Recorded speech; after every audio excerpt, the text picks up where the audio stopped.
Yesterday, Adrian Gonzalez secured his 1,000th hit, reaching the milestone, ironically, with a triple. All part of the Red Sox taking 2 out of 3 from the Milwaukee Brewers.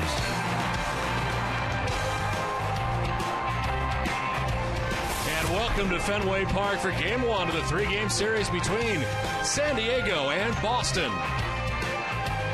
Hi again, everybody. I'm Don Orsillo, and welcome to Red Sox baseball. It will certainly be strange tonight for Adrian Gonzalez as he takes on his old team for the first time in a Red Sox uniform. San Diego is really where Adrian became a star. Had some great seasons out there with the Padres and some very good numbers, of course, racked up in San Diego. Gonzalez came to San Diego in a trade with the Texas Rangers in January of 2006. He left 5 years and 11 months later as a star. 3-time All-Star with the Padres. Gonzalez averaged over 30 homers and 100 RBIs in his 5 seasons in San Diego. Gonzalez, who has played in every game for Boston this season, is also very durable with the Padres. Played in 799 games, an average of almost 160 per season. Padres made 1 postseason appearance during his tenure when they were the NL West champions in 06. He hit .357, but San Diego lost to the Cardinals in the National League Division Series in 4 games. Earlier today, Adrian got to catch up with some of his former teammates. I had lunch with a few of them, and I was able to, just hang out a little bit, and we walked to the ballpark, and, it was a good afternoon, and now it's about playing the game. We welcome in Jerry Remy in an exciting night around the ballpark for a lot of reasons, but Andrew Miller is on the mound tonight for the Red Sox, first time in a Red Sox uniform. First time in a Red Sox uniform, but he has faced the Red Sox in the past, and you're going to go back to 2007 when he was a member of the Detroit Tigers, and he pitched very well in that ball game against Boston. He went 7 innings against the Red Sox, giving up only 1 run, and had 6 strikeouts against the Red Sox, but that was at a time where he was kind of rushed to the big leagues and didn't really stick. He had control problems at that particular time, but pitched a good game that day against Boston. He's been hot recently down at the AAA level of Pawtucket. You see his last 4 starts, the 1.78 ERA, only 3 walks and 26 strikeouts and 25 in the 3rd innings. And coming up tonight to pitch in the big leagues for the Boston Red Sox. They've been hoping for this. They've been looking forward to this for quite some time. They feel like they've got a real gem here that's going to work out in the future for them. And he starts out against the Padres ball club that has trouble scoring runs. So we'll see how it goes. We'll find out tonight in Game 1 of the series. We're back with more from Fenway Park as we prepare for Game 1 right after this.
Between the Padres and the Red Sox.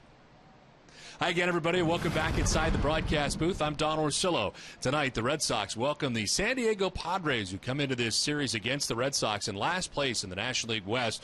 They are 9.5 games back of the defending champion San Francisco Giants, and largely their problem has been the lack of offense. Of course, they play at Big Petco Park, but San Diego figured their offense would take a little bit of a hit with the loss of Adrian Gonzalez. They were 12th or lower in most offensive categories last year with him in the lineup. And as expected this year, the numbers have dropped. The Padres are last in the National League in average, runs, doubles, homers, and on-base percentage. They have just 40 homers as a team on the season. The Red Sox had 39 home runs in the month of May alone.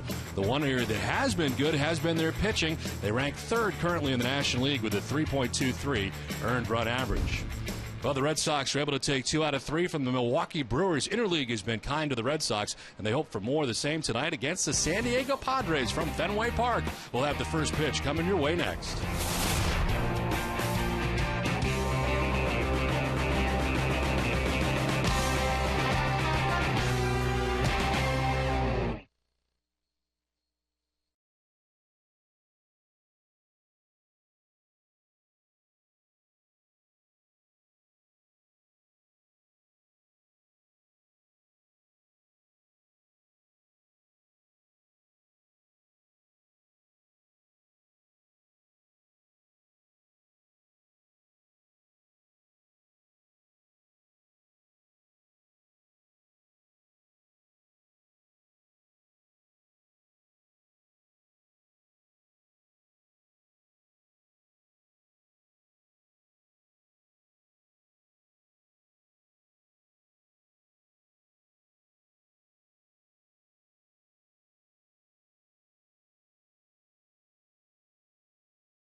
Subaru dealers, Fidelity, AT&T, Toyota's official website for deals by Toyota.com, and by Southwest Airlines. Well, another beautiful night in Boston tonight. Lights are on at Fenway Park. Red Sox and San Diego Padres renewing acquaintances here tonight. The National League West represented. They had a very strange night for Adrian Gonzalez, as he'll be going head-to-head against his old team as the Red Sox take the field tonight from Fenway Park.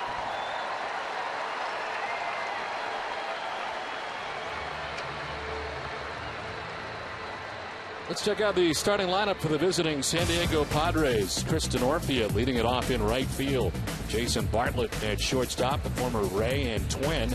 Chase Headley is at third base. He bats third with Ryan Ludwig in left field in the cleanup spot. Jesus Guzman is the DH with Orlando Hudson, the O-Dog, at second base. Batting sixth, Cameron Maben, former Marlin, is in center field batting seventh. Former Red Sox farmhand Anthony Rizzo, part of the deal for Adrian Gonzalez, is at first base. He bats eighth. And Nick Hundley does the catching. He bats ninth. Well, it is the debut in a Red Sox uniform for Andrew Miller. We saw him during the spring several times with the Pawtucket Red Sox. He made 13 appearances, 12 starts, was 3-3, and opponents hit just 181 against Miller. His last start was against the Charlotte Knights. He got a no decision in 5 1/3, giving up 1 run, had 10 strikeouts in 5 1/3 innings. And tonight he returns to the major leagues. Big 6'7" left-hander. The Red Sox defense is brought to you by Jordan's Furniture. They return to first in the league with 34 errors on the season. Kevin Youkilis at third base, Marco Scudero the shortstop, Dustin Pedroia at second, and Adrian Gonzalez the first baseman. Left to right, Darnell McDonald, Jacoby Ellsbury, and Mike Cameron, and Jason Veritek doing the catching for Miller. Umpiring crew, Ed Rapuano has a play calling the balls and strikes. He is the crew chief. Chris Conroy is at first base, Alfonso Marquez at second base, and Ed Hickox is the umpire at third. We're available. This telecast can be heard in Spanish by selecting the SAP button on your television remote. Enjoy the game. Buenas noches, amigos. And the conditions tonight are perfect again. 73 degrees, breeze in from center field at 8 miles per hour. We're expecting more of the same the rest of the night. Great to see our old friend Dave Roberts, who is the first base coach for the San Diego Padres now. He is cancer-free and back at Fenway Park tonight. So great to see him here at Fenway as the Padres roll into town.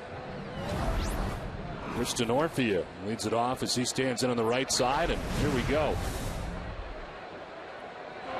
First pitch from Andrew Miller is in there for strike one at 93. But Orphea hitting at 304. 5 home runs and 14 runs batted in. He leads the team in average. You don't see many of these Padres up over 300, but he is. And this is a Padres team that is last in virtually every offensive category. 0-1 is strike 2. Seems, Jerry, this is something he's doing a lot more of in the minor leagues, and that's throw strikes. Yeah, get ahead of hitters and put them away. Fastball, curveball, changeup.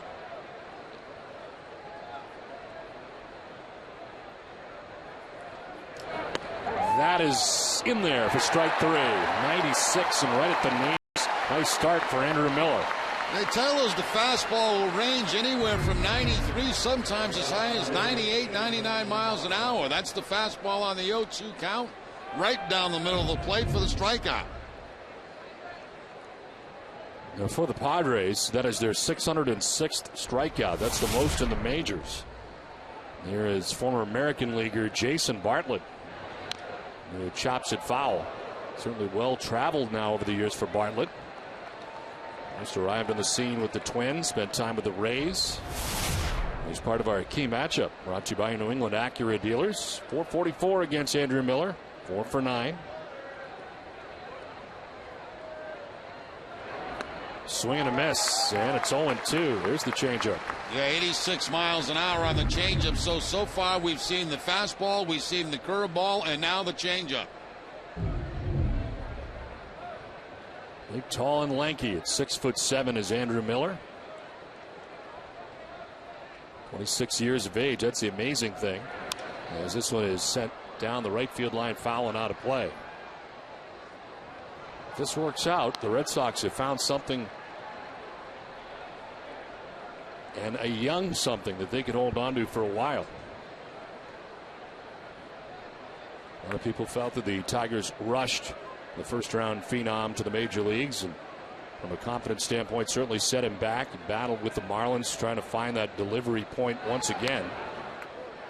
And the Red Sox hope that they have found it here in the minor league level. Well, we showed you the numbers in the open over the last 4 starts down at Pawtucket. Only 3 walks with a lot of strikeouts. The 1-2. Bartlett will chop it foul outside of third.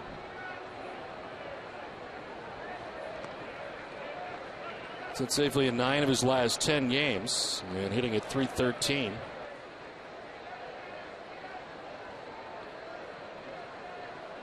Chase Headley waits on deck for the Padres as they bat here in the first.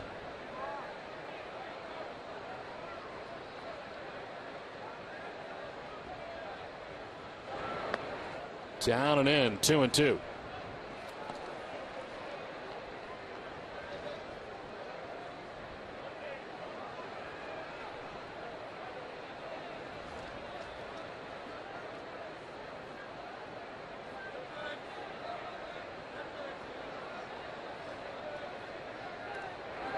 2-2 is up and away, full count.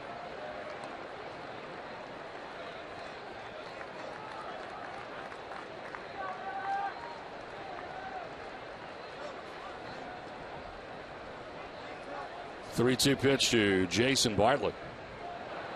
He's on the ground and picked at third by Euclid. Spins and fires, 2 down. We've seen Euclid limp around a little bit the last couple of days with that ankle. No problem, it appeared, on going after that ground ball to his left.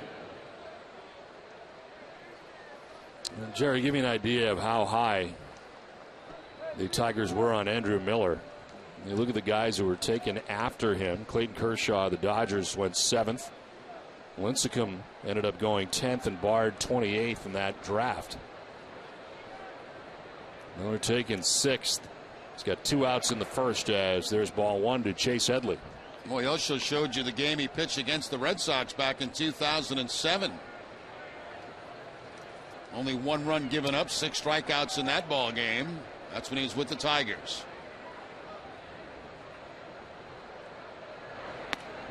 1-0 is on the outside corner for strike 1 at 94. He's pitched against the Padres twice in his career, both starts, and both with the Marlins in 2008. It's 1-1 with a 4.91 earned run average.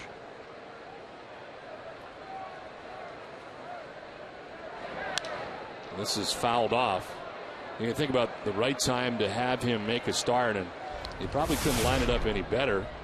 I'm going to say anything bad about the Padres, but if you're trying to find a team that's offense is not overly powerful, this would be it. Near the bottom or at the bottom in every offensive category in the National League. A lot of that has to do, too, with the ballpark they play in, Petco Park. 1-2 is by the mound. Scudero will get up and throw a one-hopper that gets by and is backed up.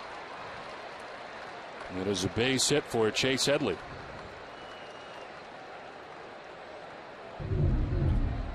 Heck of a play here by Scudero as he goes into the slide quickly to his feet, but the throw's going to be up the first base line.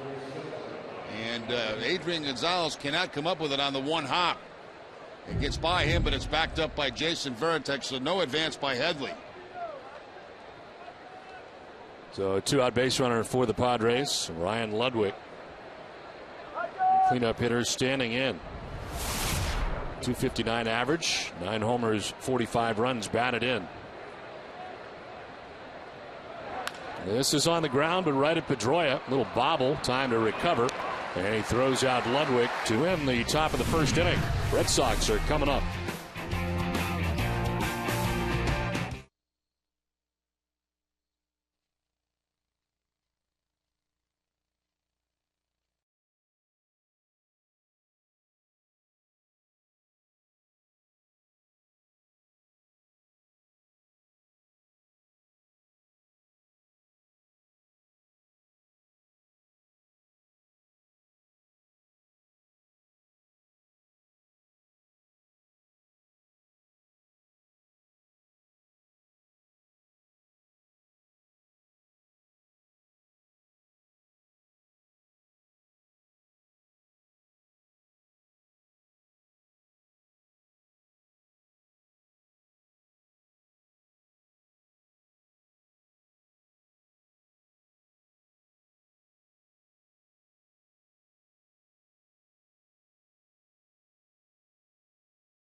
The Red Sox have to deal with Wade LeBlanc on the mound.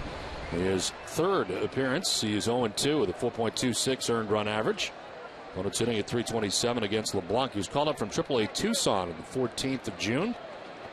And the last time out on Tuesday against the Colorado Rockies, 4 2/3, giving up 3 runs. Struck out 2, walked a batter. It's his third stint of the year already with the Padres. Jacoby Ellsbury leading it off and taking strike 1. Ellsbury at .312, 8 home runs and 36 runs batted in. To center field, but right at Cameron Maben, who makes the catch out there. He's positioned perfectly for out number 1 of the first inning. Let's check out the Red Sox starting lineup. It's brought to you by New England Chevy dealers. Jacoby Ellsbury in center field, Dustin Pedroia at second base, Adrian Gonzalez, the former Padre, at first base, with Kevin Youkilis at third. David Ortiz is a DH with Darnell McDonald in left. Marco Scudero is at shortstop. Jason Varitek doing the catching. And Mike Cameron is in right field. He bats ninth. Another former Padre. As Dustin Pedroia, the recipient of strike 1. Pedroia in the series against Milwaukee was 5 for 12. This one will spin him out of the box, and it's a ball and a strike. 5-game hitting streak for Dustin coming in. Some damage done. 2 doubles, a triple, and a home run. There's strike 2. Couple of cut fastballs to Pedroia to get ahead, 1 ball and 2 strikes. First matchup between the Red Sox and the Padres since 2007. The Red Sox took 2 out of 3 at Petco Park. On the ground, and it is just foul. It was very close down the line, but Ed Hickox, third base umpire, got a good look. And we'll get a very good look from this camera angle, just in foul territory down that third base line by Chase Headley.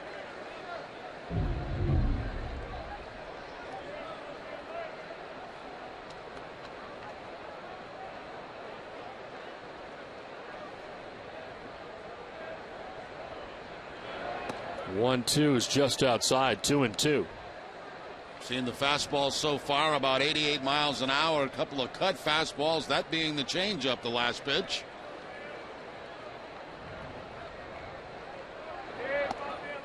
It's ball 3, full count. And the times that this left-hander has been in the majors and on the road, he's had a tough time. Of his last 9 road starts dating back to June of last year, he's gone 2-7 with a 6.65 ERA. This one is fouled off in the box. 7-11 in his career on the road with a 6.22 earned run average.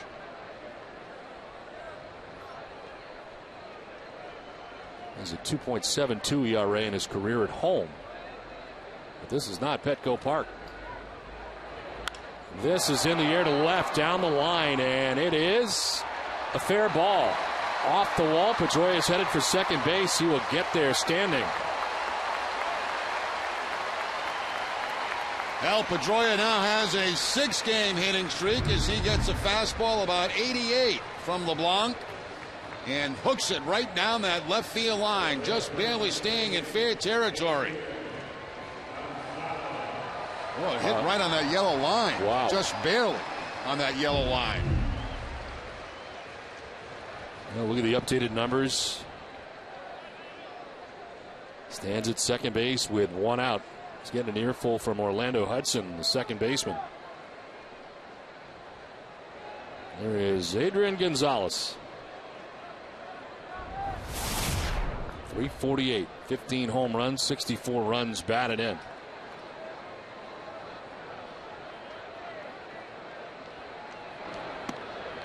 Adrian takes strike 1. He was 5 for 13 in the series against Milwaukee.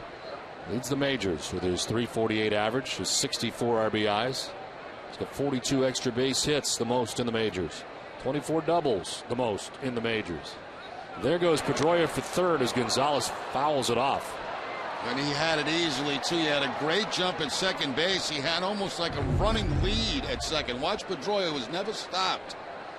But of course, with one strike on Gonzalez, he's going to be swinging at strikes and fouls it off.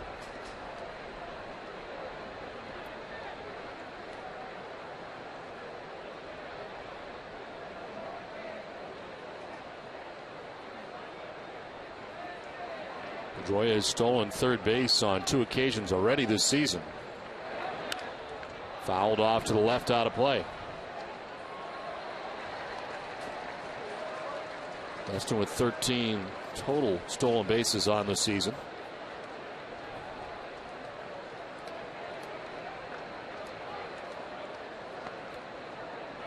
Red Sox are 8th in the American League in stolen bases as a team. And of course, Terry Francona has Carl Crawford on the DL currently.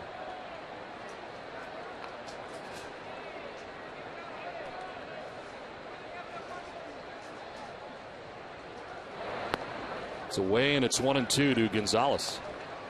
Crawford and Lowry to his left on the DL. Seems that list is growing. So's the guy next to Lowry, Clay Buchholz now. So not quite where the Red Sox were in 2010 as far as injuries, but they are starting to mount here as we get into June.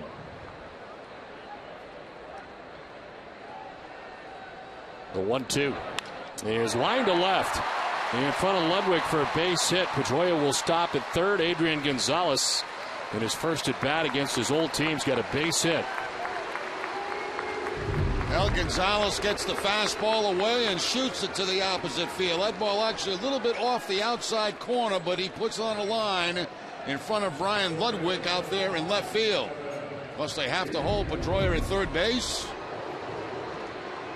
Well, to get something, you got to give up something good. Yeah, that combination right there, part of the deal with Anthony Rizzo, the Red Sox 6th round pick in 2007, standing alongside the guy that he was traded for. The 2 first basemen talk it over. And Anthony Rizzo has had quite a minor league career and in the majors for the first time. And of course, in 2008, was limited to just 21 games after being diagnosed with limited stage classical Hodgkin's lymphoma. And has battled back from that and now battling in the majors.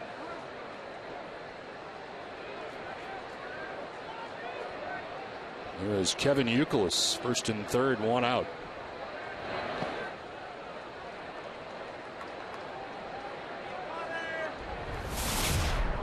Youkilis 261, 11 homers and 50 runs batted in.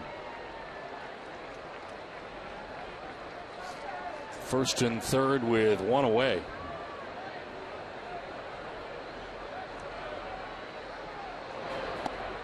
It's outside, 2-0. The rest of that deal, Casey Kelly, the right-handed pitcher. Outfielder Raymond Fuentes. Player to be named later, it turned out to be Eric Patterson. All in exchange for Adrian Gonzalez. And of course, it all went down December 6th, 2010. Inside, ball 3.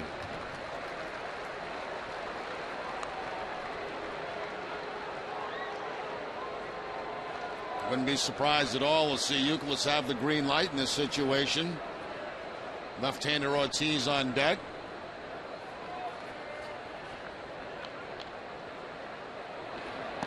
Takes ball 4 and loads the bases with 1 out in the first inning.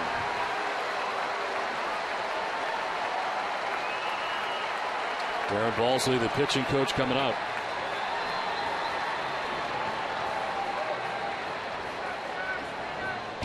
Red Sox baseball in Nesson is brought to you in part by Eastern Bank, the official bank of the Red Sox television network. Commitment, compassion, and love of the game. Find out what we're made of at easternbank.com. Let's take a look at the Padres defense. They are 14th in the National League, 54 errors on the season. Chase Headley at third base, Jason Bartlett the shortstop, Orlando Hudson at second, and Anthony Rizzo at first base. Left to right, Ryan Ludwig, Cameron Maben, and Chris D'Onofrio, and Nick Hundley doing the catching for LeBlanc. Bases filled with Red Sox. Dustin Pedroia at third base, Adrian Gonzalez at second base, Kevin Youkilis at first, 1 out. And here's David Ortiz. Swinging a foul off Nick Hundley.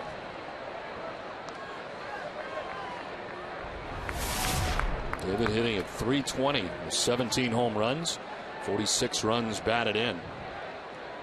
He's riding a 3-game hitting streak. Was 5 for 11 in the series against Milwaukee. Down 0-2. Oh, David upset he missed that pitch. He had a hanging breaking ball right there, right over the middle of the plate. The curveball, look at the location of this pitch, and he fouls it straight back.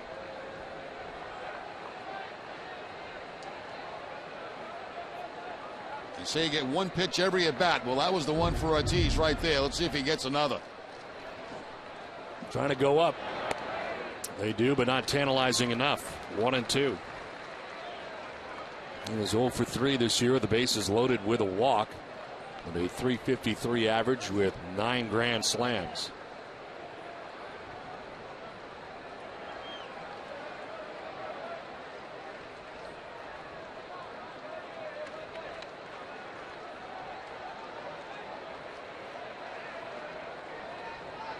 LeBlanc getting Ellsbury to line out. Since then, a double for Pedroia, a single for Gonzalez, a walk for Youkilis.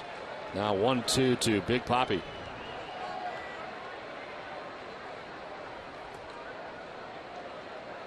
LeBlanc having a tough time figuring out what he wants to throw here, and now he's going to meet with Nick Hundley. Shook off 3 different sets of signs and calls out his catcher to let him know what he wants to throw. Bud Black, the manager of the San Diego Padres team. Darren Balsley, his pitching coach, but certainly Bud Black involved very much so in the pitching. Longtime pitching coach and was a disciple of Mike Scioscia in Los Angeles with the Angels. The 1-2 misses in. 2-2. He wanted to throw a changeup and he throws it too low. After all the shaking off, he decides on the changeup. Not tempting for Ortiz.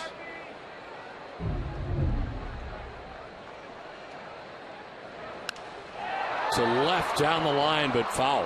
Hooks back into the seats.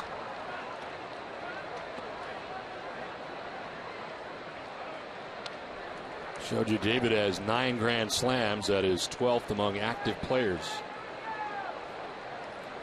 And as he bats here with the bases loaded, 1 out, and Darnell McDonald waiting on deck.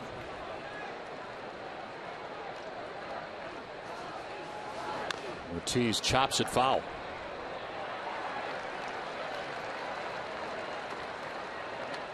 Red Sox have done some damage in the first inning, scoring at least 1 run in 3 of the last 4 games. And Terry Francona's team trying to do the same tonight to set the tone in this series against the Padres. That is very close, and Papi may be lucky to be still standing there. That took a lot of courage. It took that pitch. Curveball this time from LeBlanc, and wow.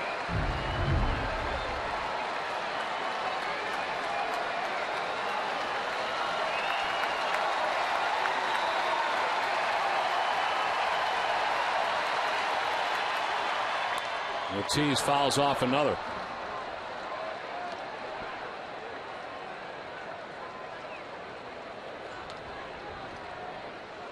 Ninth pitch of the at-bat coming up.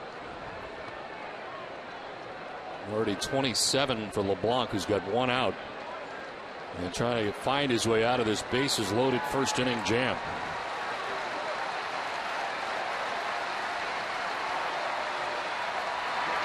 Ortiz fouls it off again. This will get to 10 pitches, and another pitch David thought he could have handled. Yeah, he's had a couple in this at bat that he's been so upset with himself for missing. One was a curveball. This time it was a 3-2 fastball.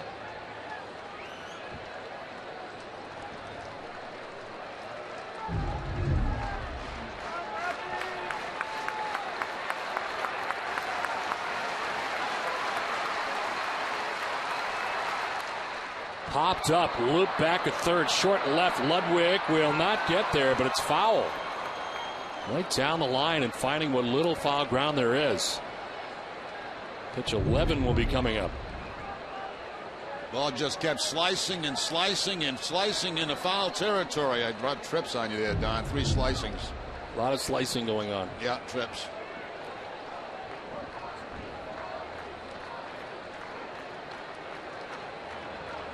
That's how you make a point. You do dubs and trips. Keep saying the same word. Yes, over and over again.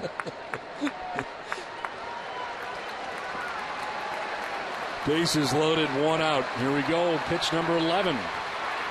Ortiz a foul off another. This is the third time in the last 4 games the Red Sox have forced the opposing starting pitcher to throw at least 30 pitches in the first inning.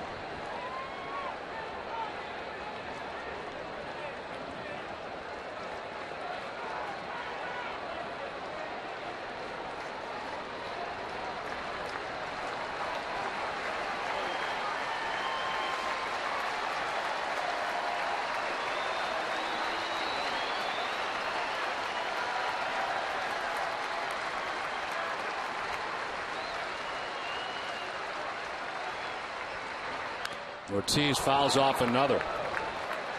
This at bat feels like it's been a half hour long. So long, they're going to get somebody up.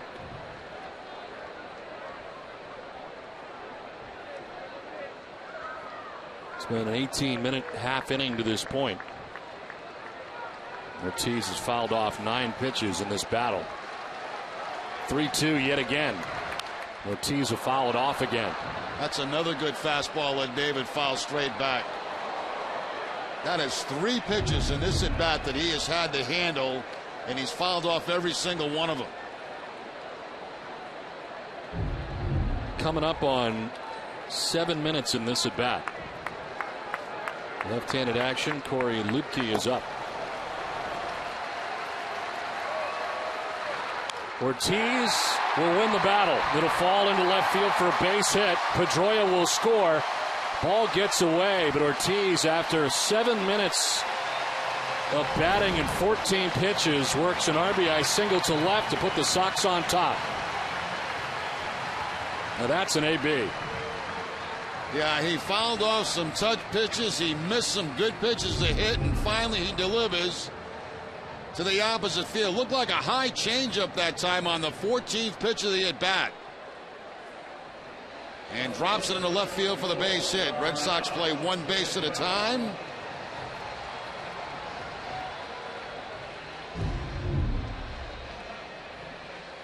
So bases reloaded again. 1 out for Darnell McDonald. 5th start now for McDonald. This is coming off the DL. Fly ball down the right field line. Denorfia by the seats on the dirt of the track makes the catch. He will fire plateward, but nothing doing there, and there's 2 down in the inning. Not deep enough by Darnell McDonald to get Adrian Gonzalez home from third base.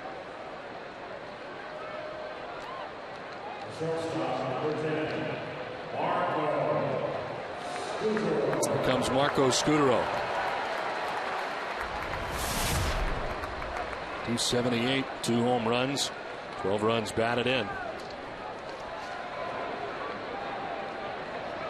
A home run in the 6th inning of yesterday's game. He's 3 for 11 in the series against Milwaukee, and now back to playing every day with Jed Lowry on the DL. There's strike 1. Marco is 2 for 5 this year. The bases loaded. Good numbers in his career with Gonzalez at third, Youkilis at second, and Ortiz at first. 1 run in. 35 pitches thrown by Wade LeBlanc.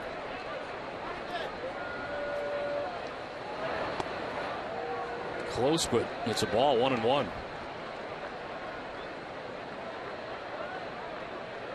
LeBlanc out of the University of Alabama.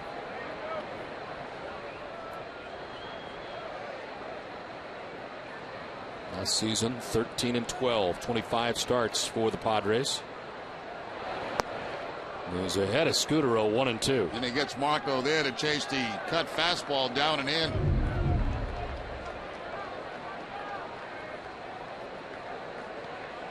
Good spot for the cutter.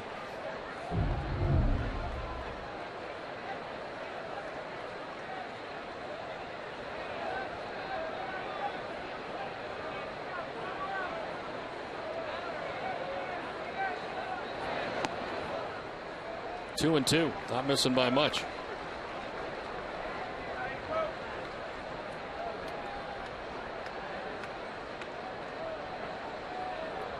We've got Lubke up in the bullpen, warming here in the first inning.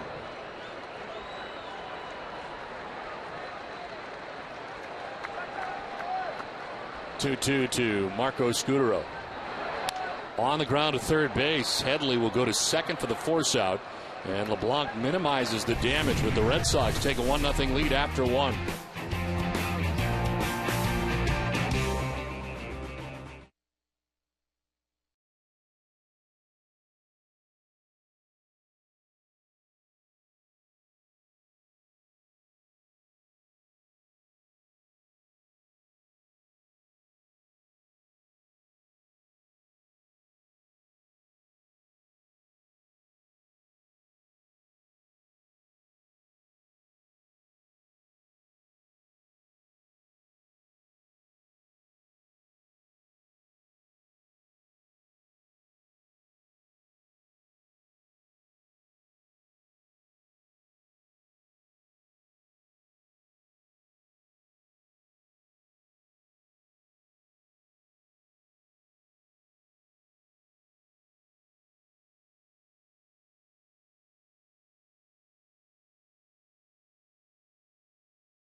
Delivered to your home every day. Sign up now for convenient Boston Globe home delivery at bostonglobe.com/sports.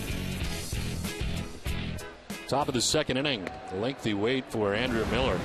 His team gets him a run after he had a very good first inning. Worked out to be a 25-minute wait for Miller as Jesus Guzman leads it off here for the Padres. Their DH hitting at .333 and batting fifth. On the ground softly to Pedroia. One out in the second.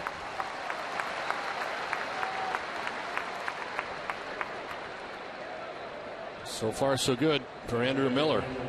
Everything on the ground so far for Miller, with the exception of the strikeouts. D'Onofrio to lead off the ball game. Tim Wakefield very good again yesterday. Another 8-inning strong outing for Red Sox pitching. Look at the numbers for Tim. The Red Sox starters have gone at least 8 innings in 5 of the club's last 7 games.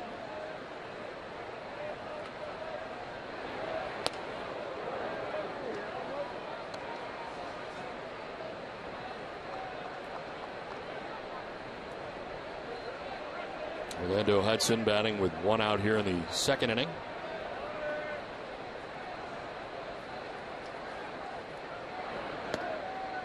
And a strike over the inside corner, 1-1. 229, no homers, 7 runs batted in.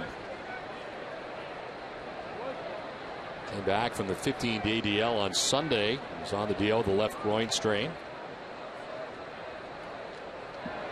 He's had 2 different stints on the disabled list this season.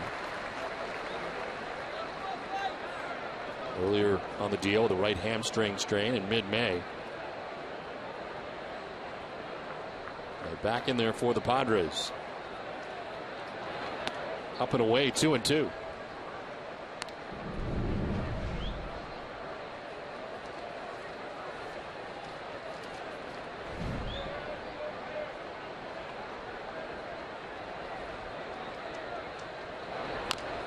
High chopper. Miller will get out of the way.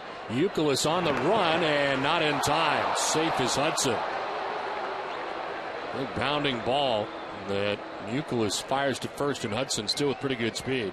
Now they made the decision to let Youkilis take it, and that was the proper decision. He's the only guy that had any kind of chance on Orlando Hudson. Gets rid of the ball as quickly as possible, but Hudson does beat it down that first base line.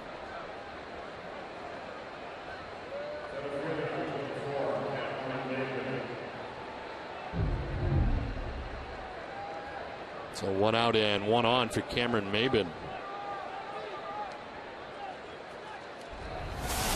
Maben at 249, 5 homers and 15 runs batted in.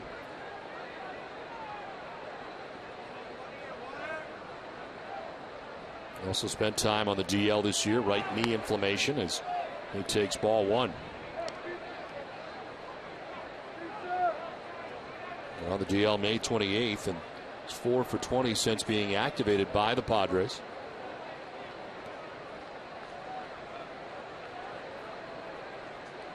Padres are coming off a series with the Twins, and Maben was 0 for 8. Fooled on the pitch, and it's 1-1 as Miller changes up. Good sign right there. Miller down in the count, 1 ball and no strikes, is able to throw that changeup for a strike and completely fool Maben.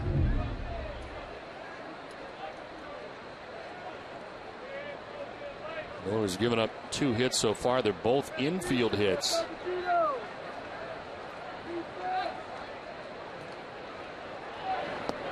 Maben takes ball 2.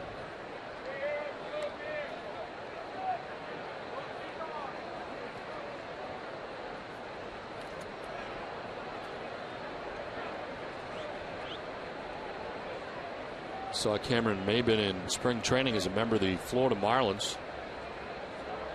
Came to the big leagues in 07 as a member of the Tigers. He was part of the Miguel Cabrera, Dontrell Willis deal going to the Tigers, and the Marlins getting Cameron Maben. First year here with the Padres. Acquired by the Padres for Ryan Webb in November.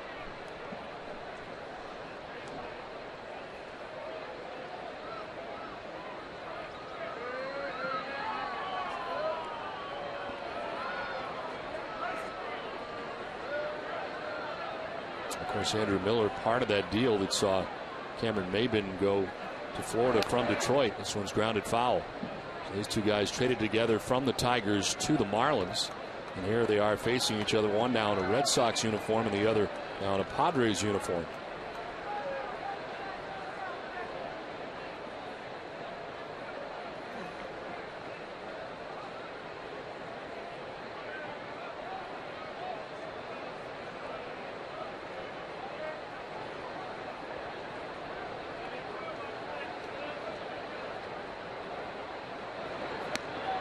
Of course, that's a deal that did not work out entirely for the Tigers. It did with Miguel Cabrera, one of the game's best players, but Dontrell Willis' stay in Detroit was not a good one.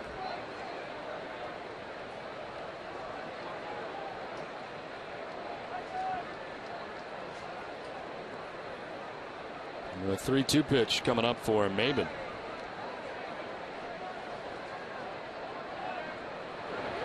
On the ground, foul outside of third.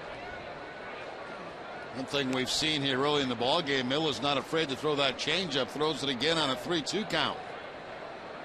And the ground ball hit foul by Maben.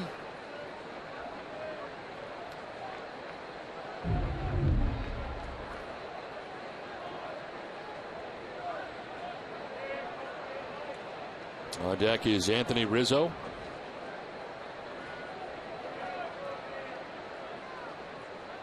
(3-2) is ball 4, and the first walk given up by Andrew Miller, a 1-out walk, and all of a sudden now it is first and second for San Diego with 1 down. And here comes Anthony Rizzo, his first at bat here in Fenway Park, as again part of the deal for Adrian Gonzalez. Rizzo hitting at 148 so far in the majors, as he was recently called up June the 9th to be exact from AAA Tucson. He's 21 years old. He'll turn 22 in August.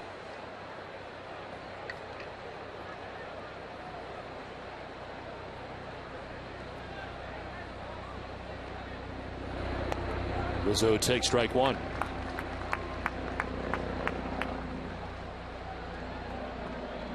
For Tucson this year, he's hitting at 365. Time of the call up. That's 16 home runs already and 63 runs batted in. Swing and a miss, and it's 0-2. Good looking curveball from Miller. Yeah, fastball followed by the curveball from Miller to quickly get ahead. No balls and 2 strikes.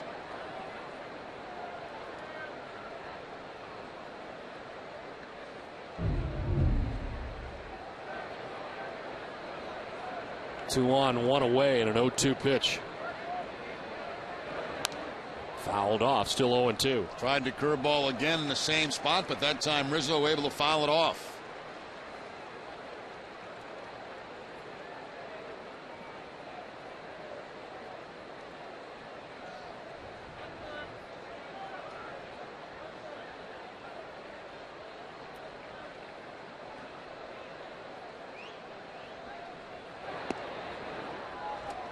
One and two.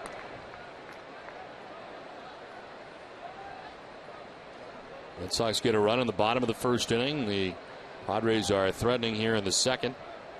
After a ground out, Hudson reached on an infield hit. May have been walks. 2 on, 1 away. And a 1-2 from Miller. In there for strike 3. Rizzo knew it. He takes with him the second K for Andrew Miller. Yeah, pretty nasty fastball right there from Miller. Picks up the outside corner with it. So he goes away with the curveball, then fouls it up with a fastball away. And Rizzo, as you said, knew it was strike 3. No argument at all.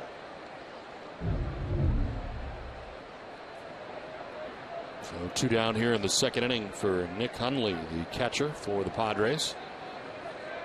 That's out of the number 9 spot at 218. 3 homers, 12 runs batted in. And it takes a 94-mile-an-hour fastball downstairs. Hundley also spending time on the DL. Strained left oblique muscle for him. He went on June the 6th. Came off the DL last week after a rehab stint in the AAA Tucson.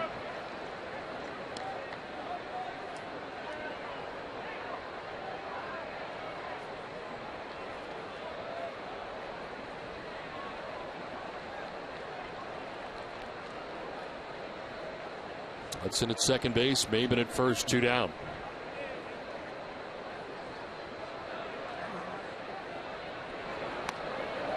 That'll miss for ball 2, 2-1.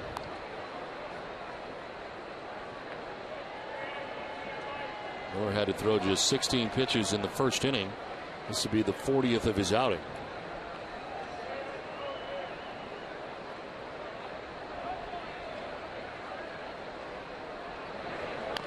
Squibbed off the end of the bat. Miller will field and tag the runner, and it'll end this second inning.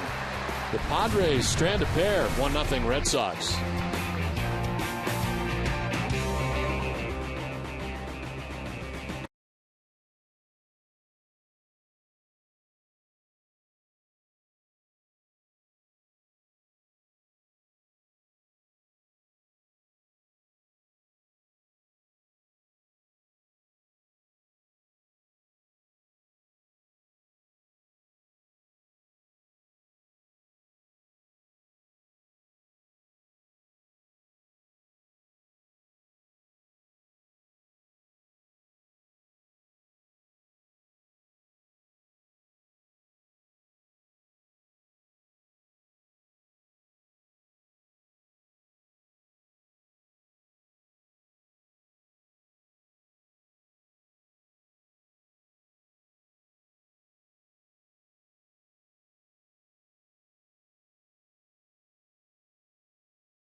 At Fenway, minor league doubleheader presented by Xfinity on Saturday, August 20th.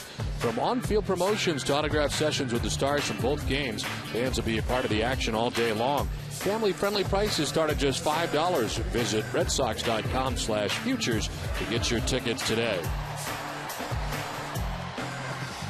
Last half of the second inning back at Fenway Park. 8-9-1 coming up for the Red Sox to face Wade LeBlanc. To throw 39 first-inning pitches and gave up only one run as it worked out. The Red Sox had a chance to score much more than that. Left the bases loaded. Varitek, who had Saturday and Sunday off, in the lineup for Monday night in Game 1. There is strike one to Varitek. I think they really wanted Jason Varitek to catch Andrew Miller in his first start of the season. Hits one high in the air out to left center field. Maben onto the warning track to make the catch for the first out of the inning. Let's check in with Heidi. Well, Anthony Rizzo was one piece of the four-player deal in the trade for Adrian Gonzalez, and although Rizzo is the first to make it to the big leagues, he said he talked about being a part of the Red Sox organization, and he said he will always be a part of this organization. Yeah, the whole organization really made me feel like I was part of the family, and I mean, Red Sox Nation definitely came out, and everyone was very supportive, and when I got those hits, it was definitely awesome. Rizzo's journey to the bigs was more than being traded for a player that was the face of the Padres in Adrian Gonzalez. He overcame cancer after being diagnosed in 2008 with Hodgkin's lymphoma, similar to what John Lester overcame. Rizzo said Lester was a huge help to him when he was first diagnosed in May of 2008. Lester sat down with him in Terry Francona's office and told him what to expect and that he would get through it. Don? All right, Heidi, thank you very much. It's amazing how those guys mature so fast when going through something like that is life-threatening perhaps, and you come out of that and baseball seems a little bit easier. And certainly both these guys now in the major leagues, and Lester flourishing as one of the game's best left-handers in all the major leagues, and Anthony Rizzo now at the major league level for the first time. 2-1 is inside for Mike Cameron, and it's 3-1. Getting a start in right field and facing yet another lefty. Fouls it off, full count.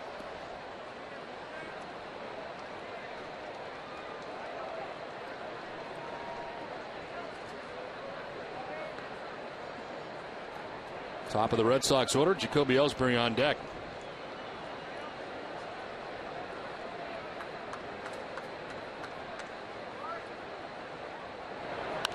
Cameron pops it up, foul ground. Let's see if Rizzo's got a chance by the Red Sox dugout. He does, and makes the catch, 2 down. Weekday mornings at 6, catch the Dennis and Callahan Morning Show on the WEI Sports Radio Network and right here on Nesson. It's the #1 morning show in Boston, so if you haven't tuned in yet, try it tomorrow to find out what the rest of New England already knows. That's Dennis and Callahan, weekday mornings at 6. 2 outs in the second inning as Jacoby Ellsbury bats for the second time against Wade LeBlanc. Ellsbury lined out to the center fielder Cameron Maben.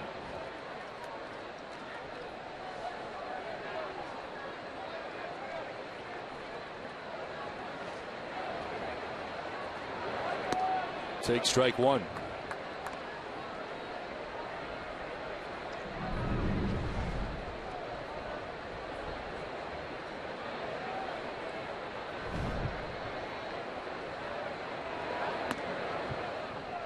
This is inside that time, 1-1.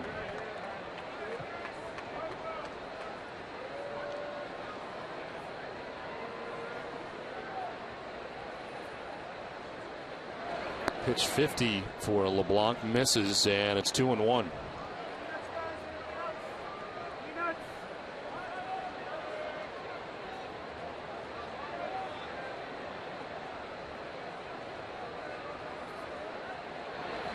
Ellsbury to center again, Maben again, and that'll end the second inning. We played 2 from Fenway, 1-0 Red Sox.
Extra innings or the Red Sox get a save. CVS Pharmacy will donate $500 to Children's Hospital of Boston. CVS Pharmacy is the official pharmacy of the Boston Red Sox.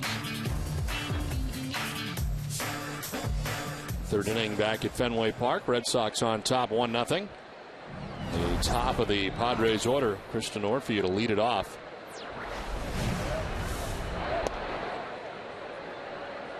Orphea, a strikeout victim in the first inning. He went looking.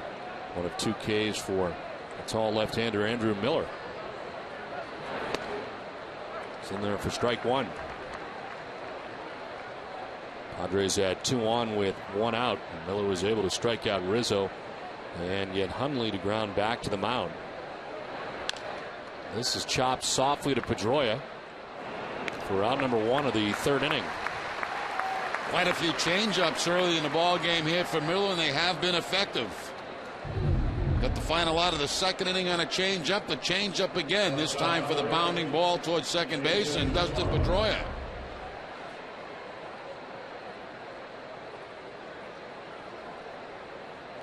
Here is Jason Bartlett, who grounded out to Kevin Youkilis at third base in the first inning.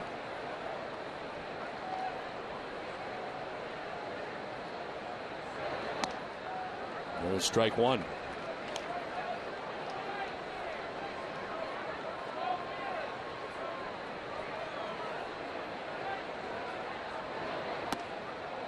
Just away, 1-1. Jason Bartlett, now 31 years old. Spent the first 4 years of his major league career with the Twins. Last 3 with Tampa Bay.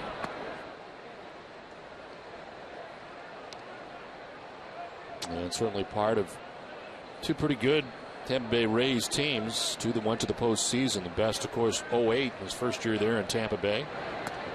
Teammate of Carl Crawford's. Went to the World Series against the Philadelphia Phillies. Carl, among others, pointing to Jason Bartlett's leadership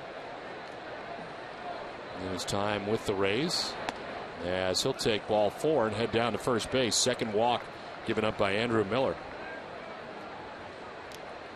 At the University of Rhode Island, study in a small, beautiful place with some of the biggest thinkers in the world. For more information, go to uri.edu. 1 out, 1 on, and Chase Headley, the batter, reached on an infield hit in the first inning.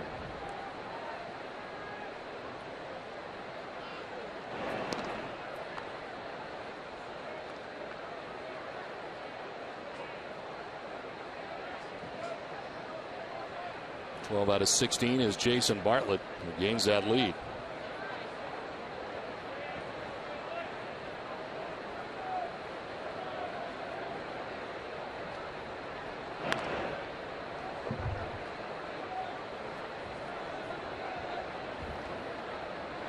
Chase Headley now in his 3rd full season in the majors.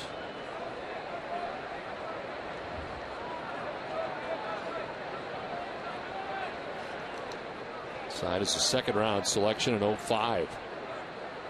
As Miller deals, Bartlett takes off, and has a ground ball through the hole on the left side, a base hit. So Headley with a single, Bartlett takes second, and it's 2 on, 1 away again for the Padres, second straight inning. Once again, it's the changeup from Miller. This time it stays up in the zone, and Headley with the base hit to left field. Plus at first base, Bartlett was off with the pitch. They will run the Padres. They are second in the National League in steals, behind the New York Mets. 2 on, 1 away. And Ryan Ludwig is the batter. Grounded out to Dustin Pedroia at second base. Ground ball to short, could be 2. Scudero to second for 1. On to first, it is 2. And it's inning ending. 2.5 done for Andrew Miller. It's 1-0 Red Sox.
it off here in the bottom of the third inning. Pedroia got the inning started in the first with a double after Ellsbury had lined out. Pedroia would score the game's only run so far in the first. Grounds it foul. And it's down 0-2.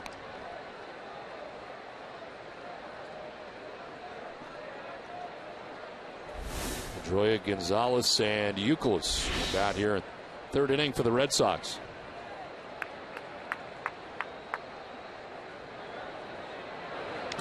Pedroia with a foul tip.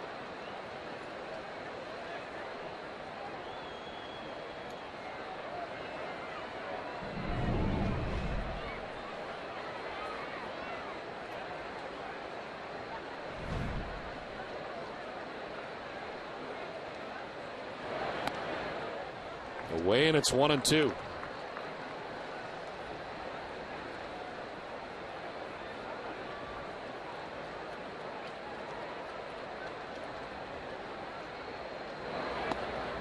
Outside again, 2-2.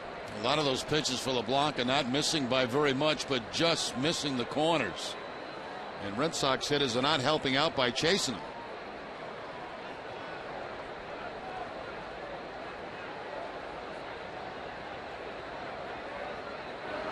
Pedroia lines it to Orlando Hudson at second base, first out of the third inning.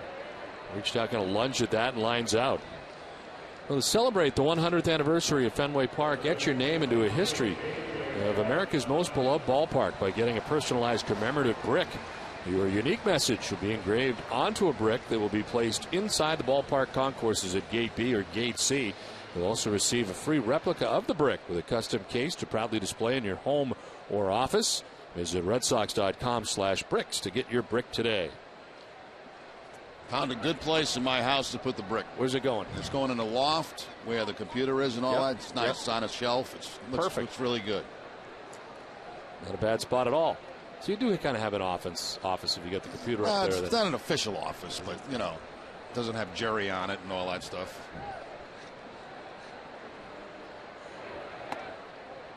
Your name's not on the door or anything? No. There is no door if it's a loft, right? No, my name's really not on much of anything in my house, as a matter of fact.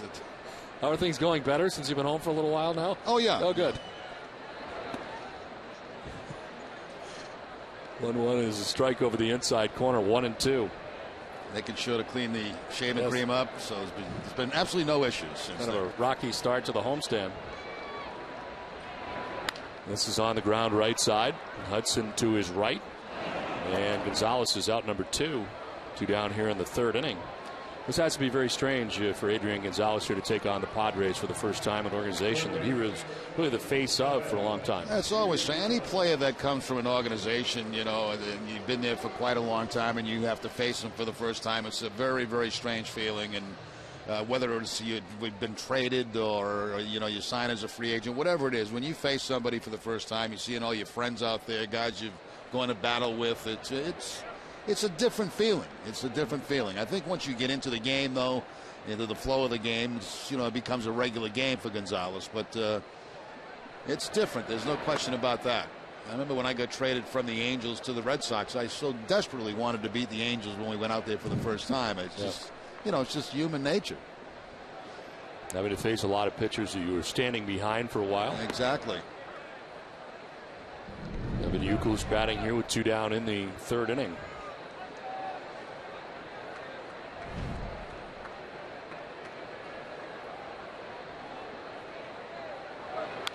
On the ground up the middle and into center field. A 2-out base hit. Youkilis on for the second time tonight. Now we just saw the Milwaukee Brewers in town who put a shift on Kevin Youkilis in the infield. The Padres do not do the same thing, and this ball finds its way up the middle. Once again, the cut fastball from LeBlanc, and right back up the middle with the base hit goes Youkilis.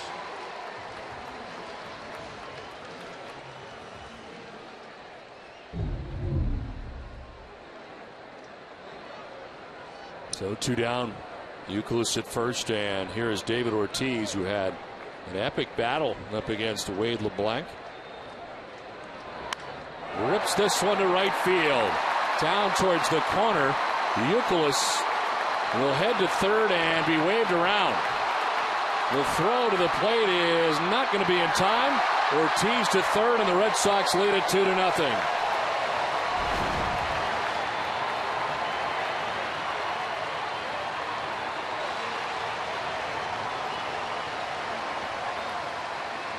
Well, David Ortiz tonight has seen 15 pitches, and he has 2 runs batted in. 1 pitch in his second at bat, 14 in his first at bat. The fastball that he hooks right down the line, and by the time D'Onofrio can chase it down, Kevin Youkilis waved around by Tim Bogar.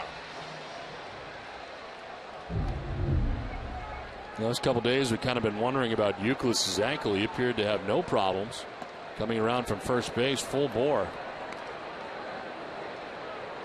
As he scores on the double for Ortiz. Ortiz taking third on the throw. This is squibbed down the first baseline. May come back fair. No, it'll stay foul. Lots of spin on that. Take another look at Kevin Youkilis going around the bases. I still think he's hurting a little bit. I mean, he's running pretty good right there. There's no sign of a limp yet. But when he gets back in the dugout, you can see him kind of limping around a little bit. So he's definitely playing in pain. This was yesterday's ball game, going down the first base line, and clearly a little bit of a limp there for Youkilis. This is down the right field line, foul off the bat of Darnell McDonald.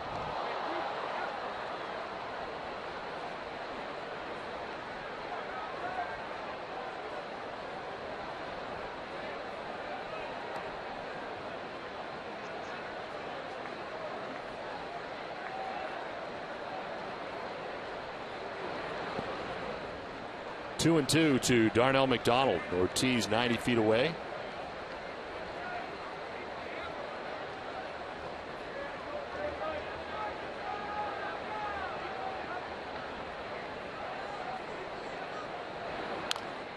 Wrap foul over by the Padres dugout and into it. Darnell flied out to Chris D'Onofrio in right field in the first inning. Red Sox getting something done here with 2 down in the inning. Yuku's singled, Ortiz doubles, now stands at third as McDonald strikes out to end the inning. Red Sox get a run, lead it 2-0 at the end of 3.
Two 2-0 Red Sox on top of the Padres.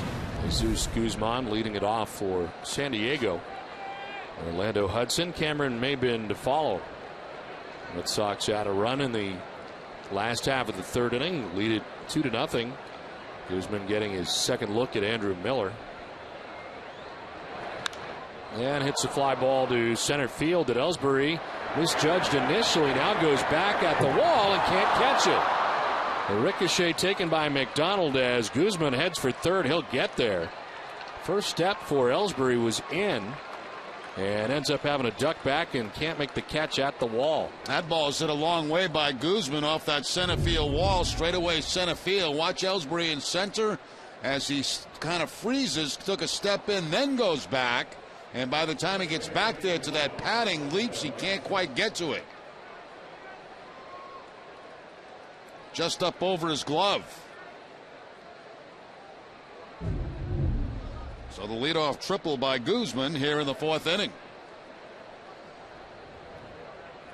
These guys from San Diego, they must come to Fenway and say this is like a Little League field compared to what we play in. Compared to Petco Park. Orlando Hudson is the batter. And he taps one foul.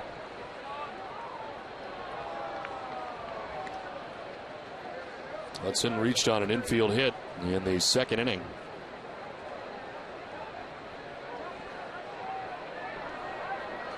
Ball by Guzman, the best contact for the Padres so far off Andrew Miller. Guzman now stands at third base, nobody out. There's a pop-up into shallow right. Gonzalez back, straddling the line and in fair ground makes the catch. Let's check back in with Heidi. Don, former Red Sox Dave Roberts has been on a roller coaster over the past few years, from winning the World Series with the Red Sox in 2004 to his battle with cancer and now as a coach with the Padres. I asked him about his journey. I think I always hate to use the word perspective, but honestly, from playing the big leagues and winning the World Series here, and then you get diagnosed with cancer, it's kind of a big blow to you and your whole family. But finishing treatments, getting clear scans today, actually at Dana-Farber, so that was a pretty big day for me. And so I'm pretty happy to be here, to be honest with you, and just taking every day. And obviously, what's not to love about this ballpark? Roberts said he really enjoyed seeing everyone today and saying hi to all his former teammates and coaches. You can see first base has been the social corner tonight, as well as Roberts has been chatting with Adrian Gonzalez the entire game. He told me before the game that those two had a lot of catching up to do. Don? All right, Heidi, thank you very much. Well, living in San Diego, of course, during the offseason, and both are very close. As Cameron Maben bats here, the runner at third and fouls it off Fairtech for strike one. And this was in between innings a few innings ago, and these two getting reunited.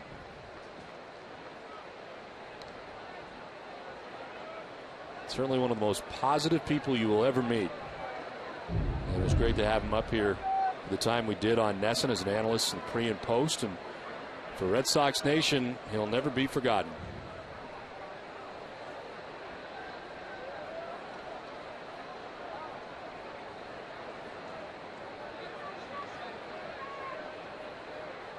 The 1-1 to Cameron Maben. The swing and a miss, 1-2. Terry Francona said today before the game, if Dave Roberts doesn't make this deal, Terry Francona is not doing any press conferences at Fenway Park here at this point anymore. And this certainly turned everything around. Game 4 here at Fenway Park, and we know what happened next.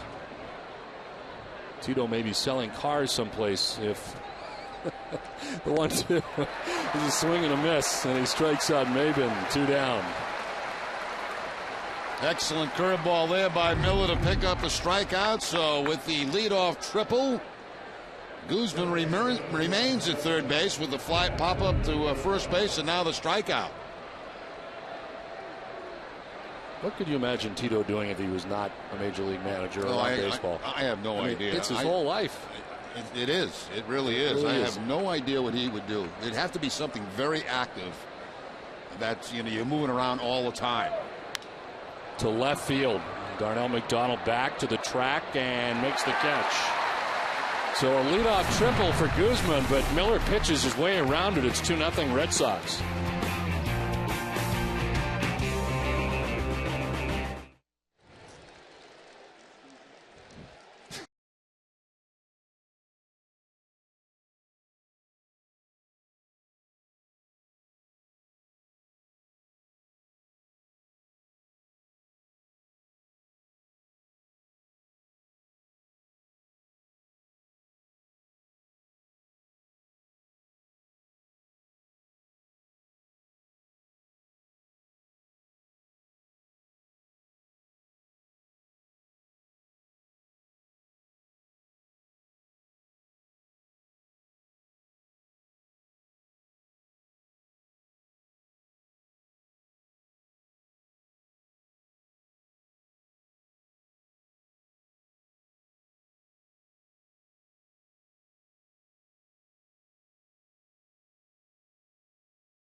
Randy Scott for Ness and Daily, presented by Sun Life Financial. They'll talk with WEI's Mike McNansky about how the Bruins Stanley Cup win could transform the franchise. You'll also hear from Tim Thomas after he shaves his playoff beard. Plus, they'll go inside the deal that brought Adrian Gonzalez to Boston. All this and much more on Ness and Daily tonight, following Red Sox coverage only on Nesson.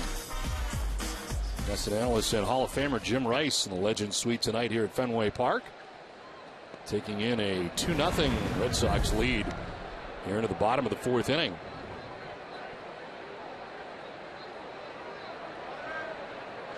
Marco Scutaro, Jason Varitek, Mike Cameron. Staying on the Stanley Cup for just 1 second. I know yesterday, Don, we were very disappointed that, we didn't get a chance to see the cup up here in the booth. So we were able to get one today. So, Megan, would you take a picture with Don in the cup? Would you do that? Willis fouled back, and it's 1-2. So he can put it in his office? That's it. Pretty good. Yeah. It's not that big. No, it's not bad. It's our own little. Here, Jerry, I'll give it to you. Ready? There you go. There it is. Our own little celebration. Thank you. This is into shallow left center. And a base hit for Marco Scutaro to get it started. It does look a lot bigger on TV. It does. It really is. Marco Scutaro gets a fastball inside at 86 miles an hour and takes it to left field. Drops it in front of Ludwig for the base hit.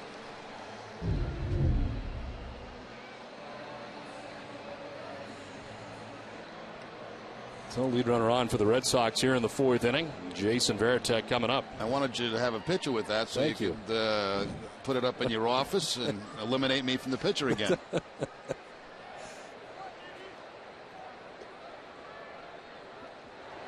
Varitek lines it into right center. That's a base hit. Scutaro touches second and heads for third. He'll get there easily. And it's first and third, nobody out for the Red Sox here in the fourth inning. Yeah, both base hits in this inning coming on fastballs from LeBlanc. As it looks like they're going to go to that long distance phone call down in the bullpen, get somebody up. Jason Varitek with the line drive. And on to third base goes Marco Scutaro as he reads it well. The Red Sox get something going with nobody out here in the fourth inning. So at the corners for Mike Cameron, who fouled out to the first baseman Anthony Rizzo in the second inning.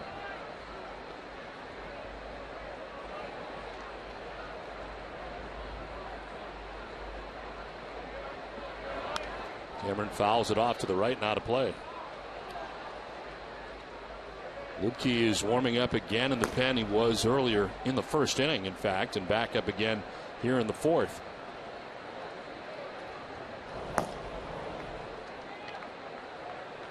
Mike Cameron, a member of the Padres in 2006 and 2007.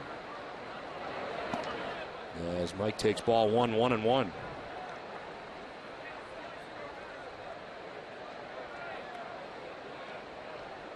22 home runs and then 21 home runs in 06 and 07 in his 2 years.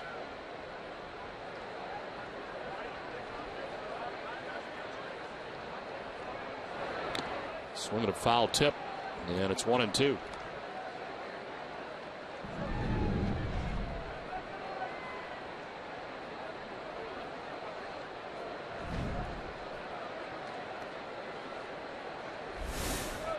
Jacoby Ellsbury on deck. Nobody out.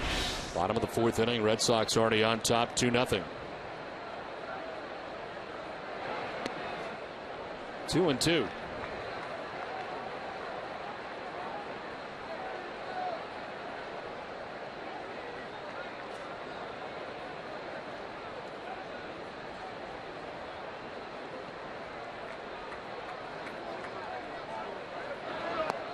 Inside, full count.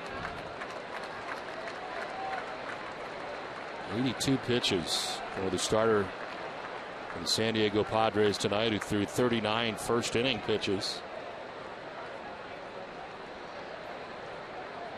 And checking on Lubke again.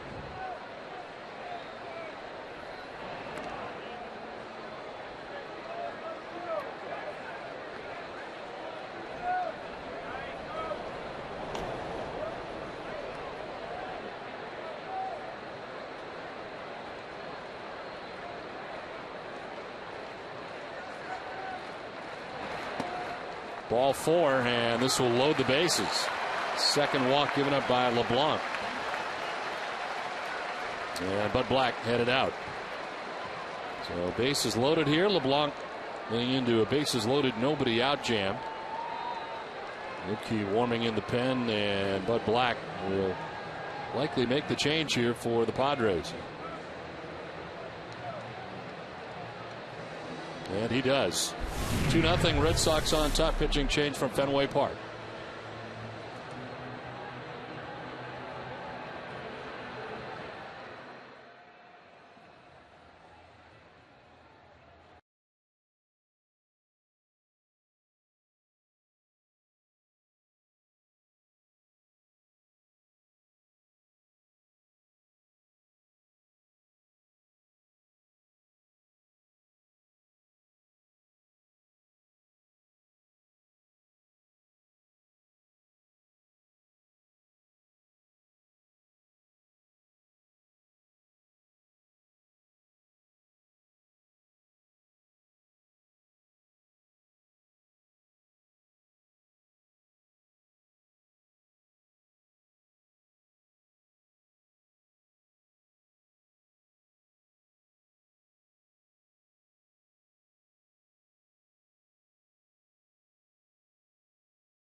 On the Frampton Comes Alive 35 tour at MGM Grand at Foxwoods on Saturday, July 16th. For tickets, visit foxwoods.com or ticketmaster.com.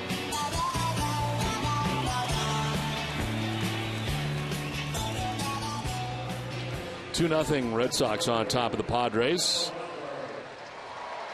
This call to the bullpen is brought to you by New England Ford dealers. Corey Lubke into the game now for the San Diego Padres.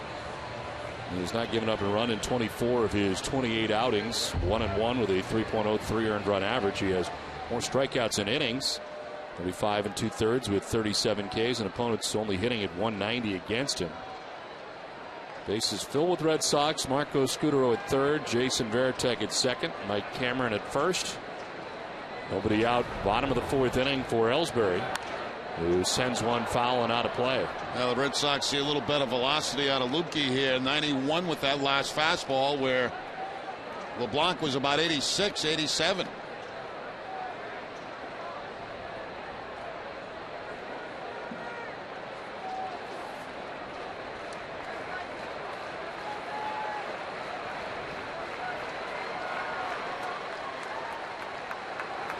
One is on the ground towards second. Could be two. To second for one. On to first. It is two.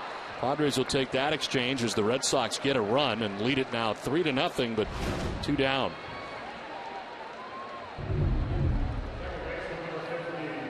Orlando Hudson with that shuffle flip to Bartlett. Bartlett with a nice job of getting out of the way of the runner, Mike Cameron, who is coming in trying to take him out. And they complete the double play, but the Red Sox do pick up another run on the double play.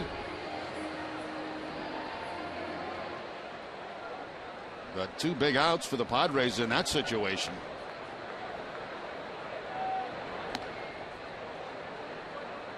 Pedroia doubling in the first inning, lined out to second base in the third.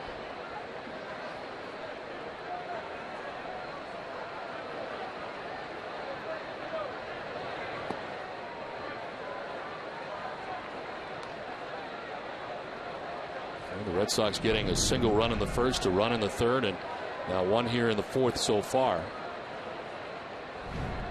3 runs charged to the starter, Wade LeBlanc. Went 3+ innings, and is still responsible for Varitek at third base.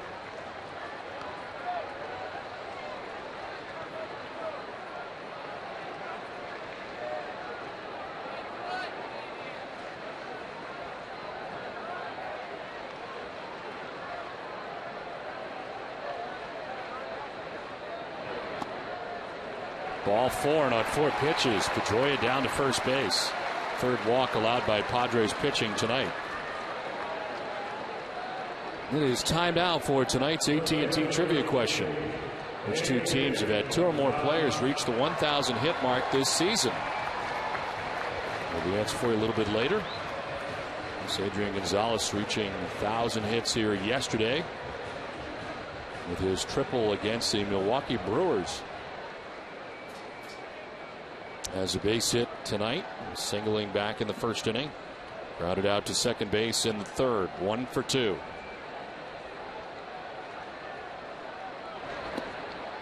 There's strike 1 to Gonzalez.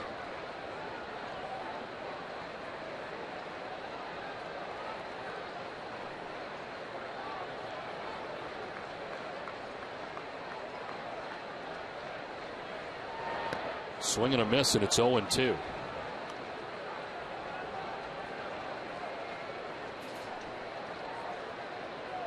Corey Lupke has given up 3 hits and no runs in the last 10 innings in 9 games that he has worked since May 31st.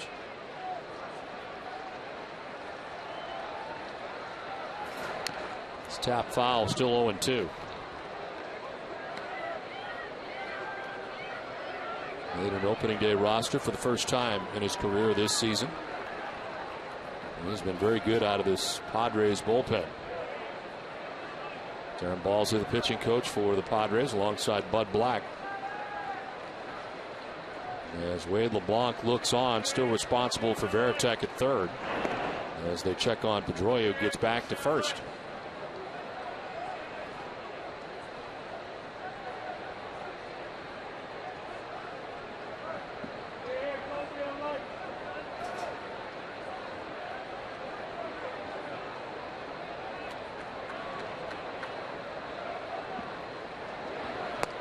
Gonzalez takes ball 1. New York Yankees tonight are in Cincinnati, and they're in the 4th inning. The Yankees have a 4-1 lead over the Reds as they begin that series.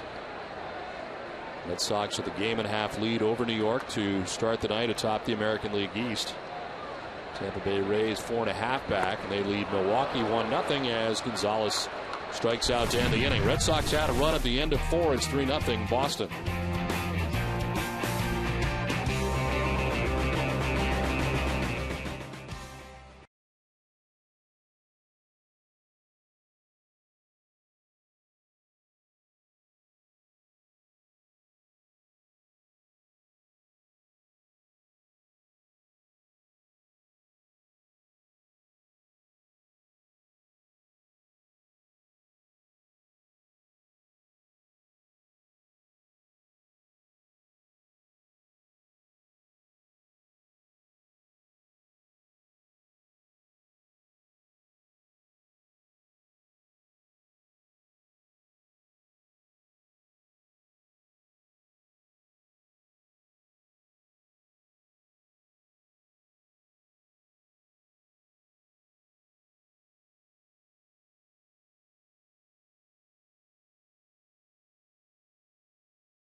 $1,000 for every home run Adrian hits this season to select Habitat for Humanity affiliates in eastern Massachusetts.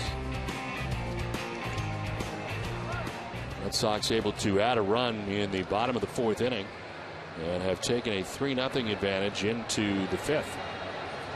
They're hitting San Diego 7-4 in the game, and Andrew Miller into his fifth inning of work in his Red Sox debut tonight.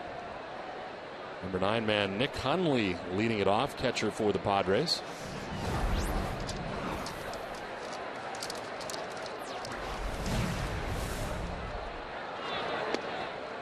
There is strike one.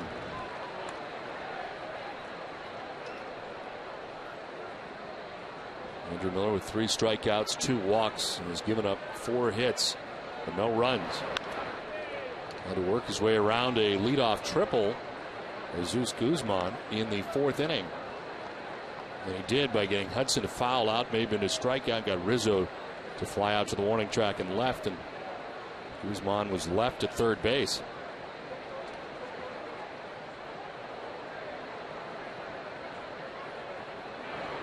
Hundley, I think, strikes out. They'll check. He did.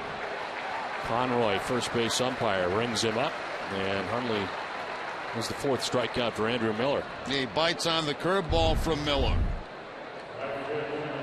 Breaking ball down and in, out of the strike zone, but can't hold up the swing. He's got 2 strikeouts on fastballs, 2 strikeouts on curveballs.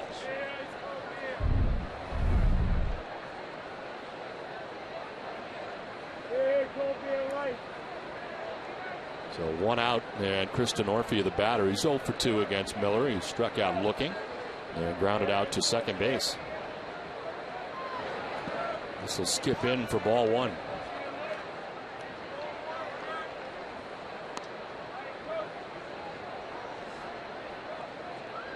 Padres have lost 5 games in a row as they start this series against the Red Sox. And they're a game under 500 away from Petco Park. They're 16-17 on the road. It's 2-0. Actually better on the road than they are at home by a long shot. At home they're 14-26. This is popped up foul, backing out of play.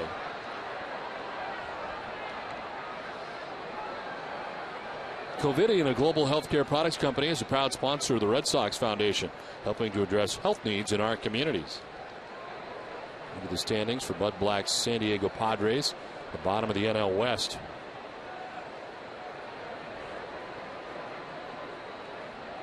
Only one of 2 teams under 500 by 10 games or more in the majors. The Astros are 13-25 at home, a team the Red Sox will see on the very next road trip. And the Astros are on the bottom of their division in the NL Central. Swing and a miss, full count as Miller battles back.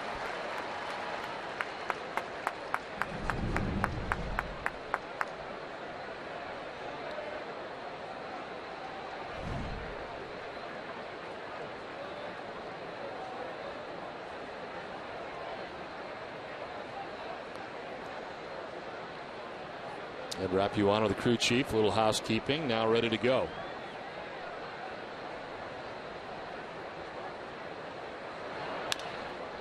Chop to short. Scudero's got it. And there's 2 down in the 5th. Let's check back in with Heidi. Well, Don, tonight is the start of the Andrew Miller era in Boston, and the sky's the limit for the tall left-hander who's drawn comparisons to Randy Johnson. I talked to pitching coach Kurt Young about the progress Miller has made, even from spring training until now. Well, he's basically been dominating his last 4 games. So, a lot of strikes. Velocity's been there every game, mid-90s, and, shown great command of a changeup and a breaking ball, which he's had command of basically from spring training on. So, got a lot of confidence coming here, throwing the baseball well, and we're anxious to have him. Young said the plan for Miller is to have him in the rotation moving forward. Clay Buchholz is eligible to come off the DL in early July and expects to be ready to go then. Terry Francona said they have toyed with the idea of a 6-man rotation for a short period of time, but he has said he doesn't like the idea long term. Don? All right, Heidi, thank you very much. Especially with off days, it seems, Jerry, it'd be very difficult to do. A long time off, almost too much for those guys if you're in a 6-man. Yeah, those guys that are used to being in, of course, a 5-man rotation. I mean, getting those extra days, I don't think that benefits them at all. They're so used to the routines that they go through between starts. And, there are times it's good to push a guy back a day, give him an extra a day's worth of rest. But I think overall, a 6-man rotation over the long haul is not a good idea.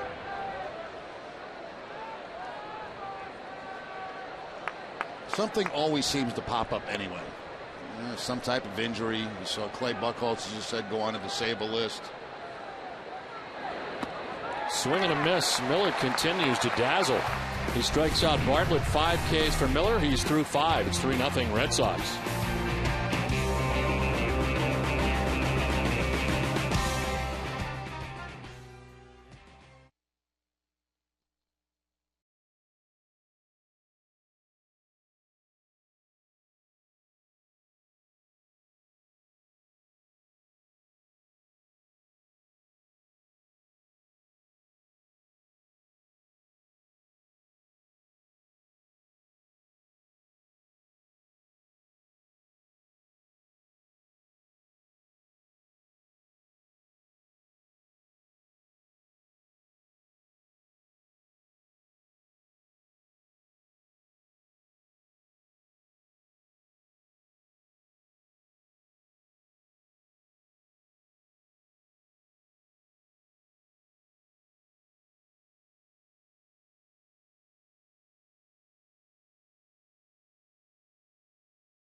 Inning back at Fenway Park. Kevin Youkilis leading it off with the Red Sox on top 3-0. Youkilis has walked and singled and scored a run. Sends it foul down towards Canvas Alley. And it's 0-2. It's a little bit like San Diego weather here tonight, isn't Yes. it? Beautiful night here in Boston. Very little humidity. Comfortable conditions. Swing and a miss. Defensive swing from Youkilis. And strikeout number 2 for Corey Lubke. Couldn't tell if this was a changeup or a cut fastball. Maybe a cut fastball that time away from Kevin Youkilis for the strikeout. Nice night here at Fenway Park. Fans enjoying the comfortable conditions. Beautiful scene.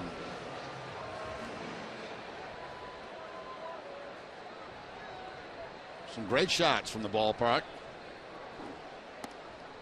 1 out. David Ortiz is 2 for 2. Single in the first. Double to drive a run in the 3rd inning. His 47th RBI of the year. Fouls it off. 1-1.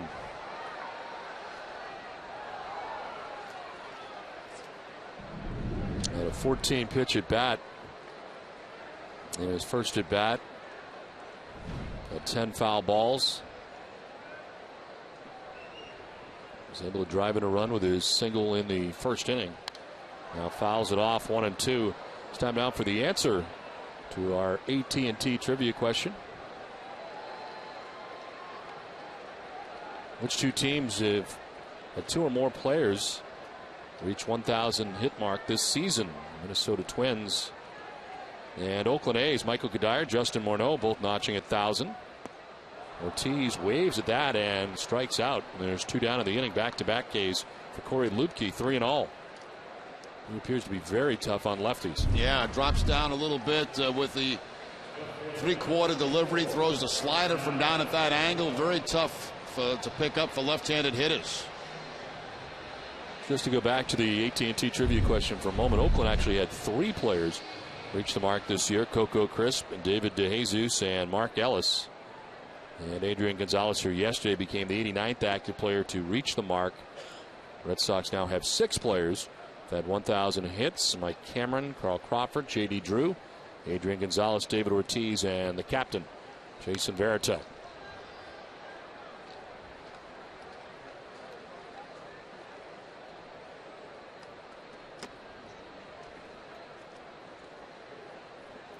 Two outs in the 5th, both by way of the K.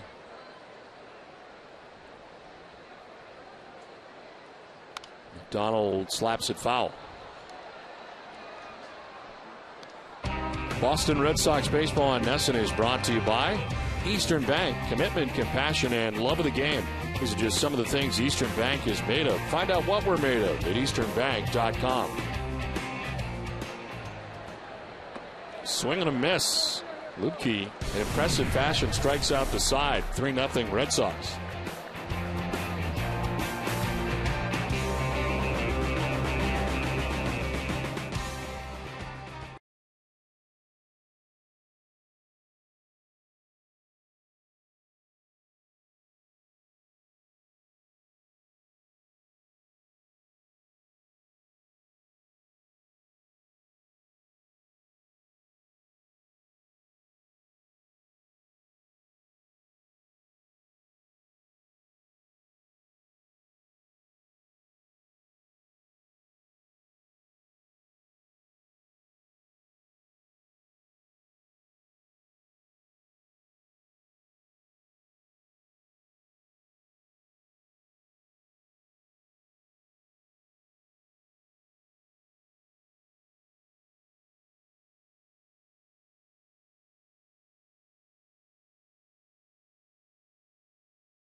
At Fenway Park, the first couple of times Dave came back as a player, and now back as the first base coach of the Padres. Many standing ovations.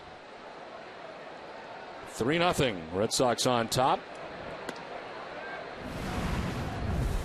Chase Headley leading it off against Andrew Miller in the 6th inning. Miller has retired the last 6 Padres in a row.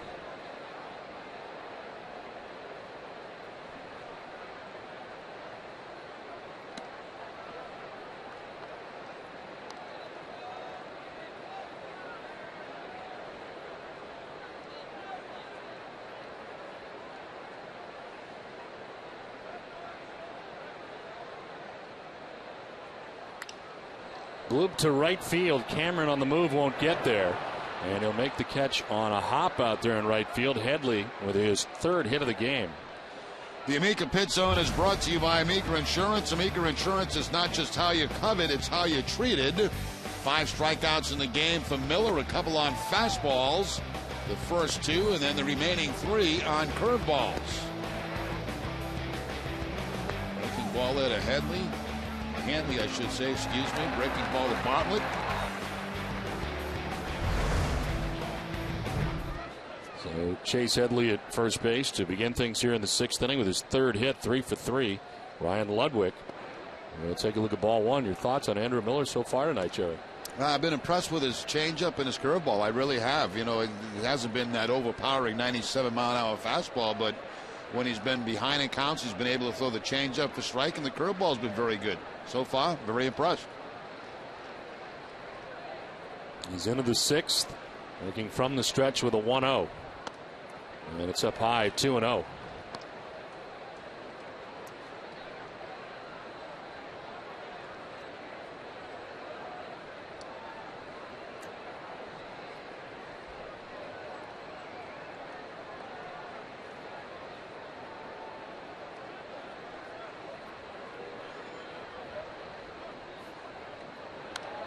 Fights it off foul, 2-1. Ludwig is grounded out to second base and bounced into a 6-4-3 double play.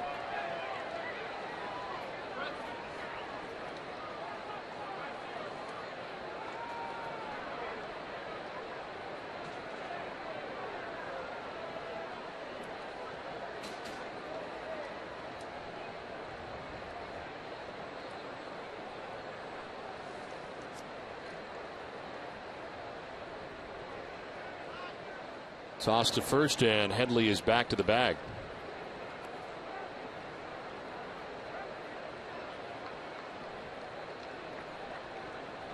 Headley at first base with 8 steals on the season. He's been caught 1 time.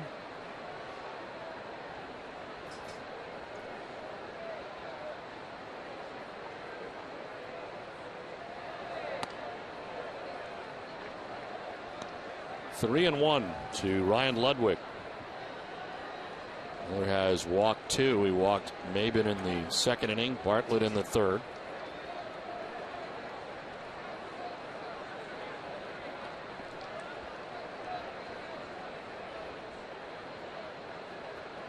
His 80th pitch is coming up.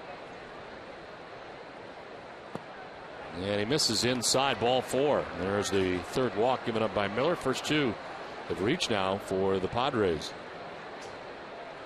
It's time now for a look at the road ahead, brought to you by Safeco Insurance. Tomorrow in Game 2 of the series, Josh Beckett takes the hill for Boston. Last Wednesday, Beckett was nearly unhittable against Tampa Bay, leading his first career 1-hitter. He did just 97 pitches, struck out 6, and did not allow a walk to the Rays.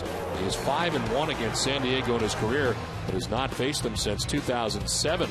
NESN's live coverage gets underway at 6 with Red Sox first pitch.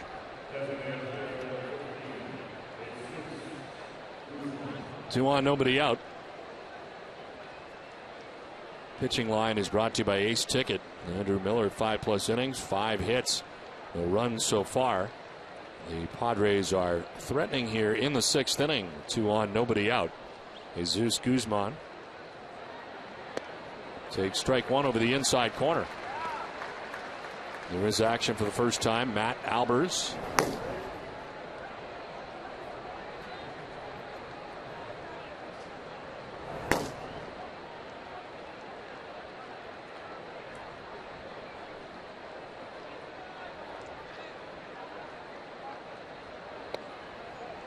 Inside, 1-1.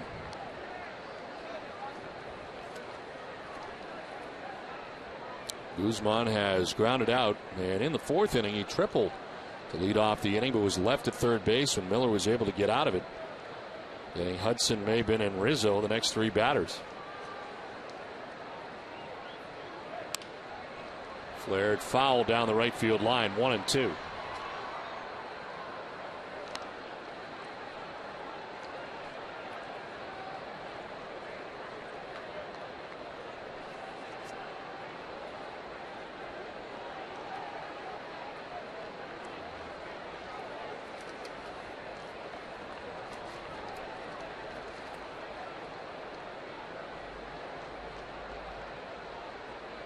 Swing and a miss. Strikes out Guzman. 6th strikeout for Andrew Miller. 1 down in the 6th inning. Well, that's that curveball we were talking about, Don. Once again to Guzman, and Guzman with an off-balance swing against that breaking ball. Last 4 strikeouts for Miller have come on the curveball. 2 on, 1 away. Orlando Hudson coming up. We talked a lot about Andrew Miller during spring training. We saw him several times during the spring and talked about his story and the fact that he played collegiate baseball at the University of North Carolina and setting the Tar Heels career record with 325 strikeouts. This is to deep left field towards the monster seats and gone. A 3-run home run for Orlando Hudson ties the game 3-3. His first home run of the year, and this game is all tied up.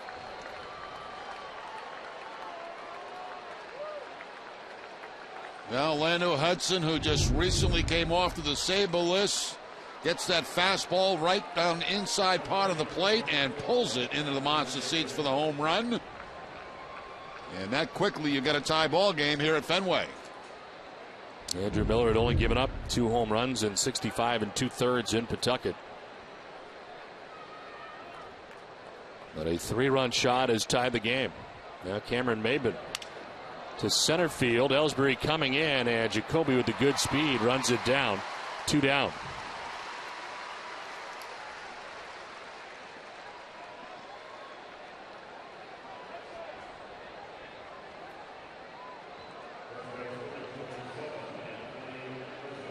Two outs for Anthony Rizzo. One more look at the location of the fastball from Miller on the home run inside part of the plate.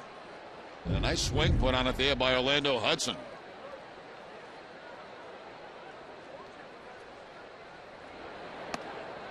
Inside ball 1.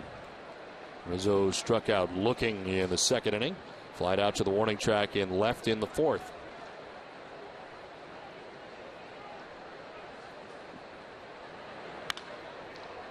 Liner foul.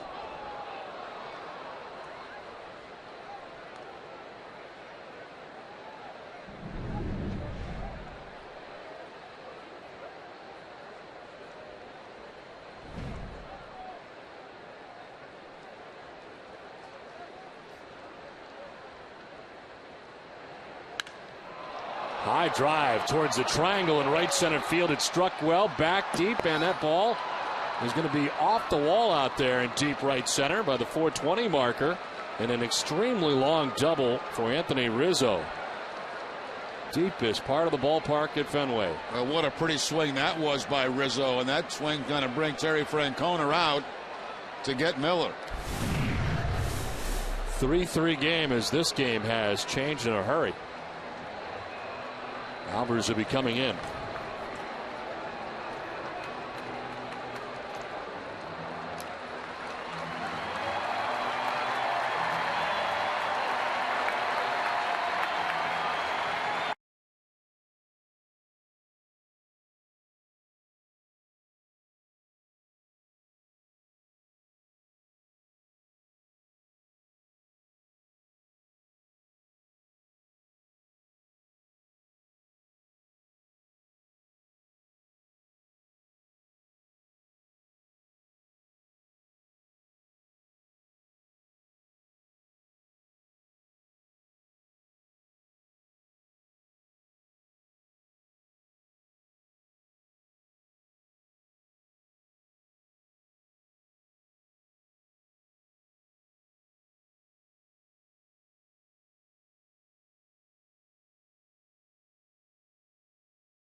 Miller's night is over after 89 pitches. He is responsible for Anthony Rizzo, who's at second base. Can't win it, could lose it, as he looks on from the dugout. And Matt Albers is into the game, missing for ball one. For Albers, his 22nd appearance of the year, 1-3 with a 3.24 earned run average. 24 Ks in 25 innings, and opponents hitting at 234. Nick Hundley looks at ball two. Hundley from the number 9 spot in the Padres order has grounded back to the mound and struck out swinging.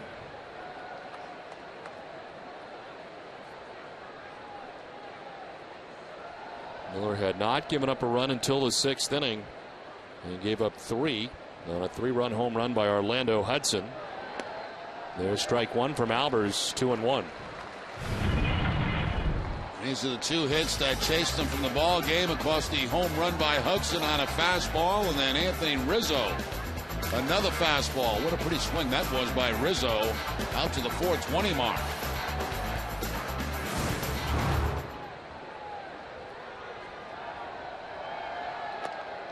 Three and one.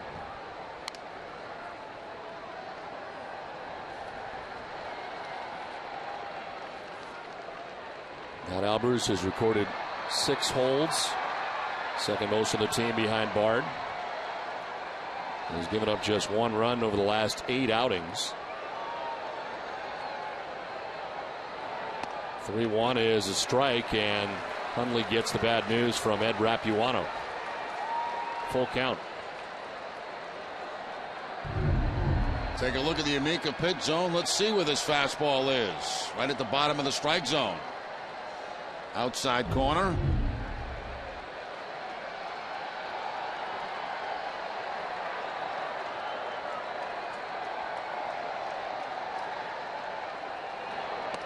Three-two is ball 4, low and away.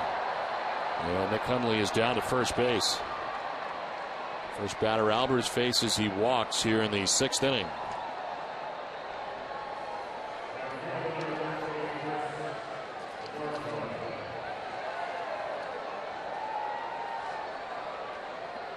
Kristen Orfia, 8th member of the Padres to bat here in the 6th.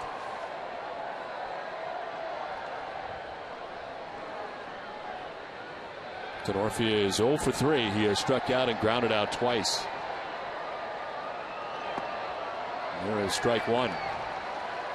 Orfia didn't like that. He thought that ball was low.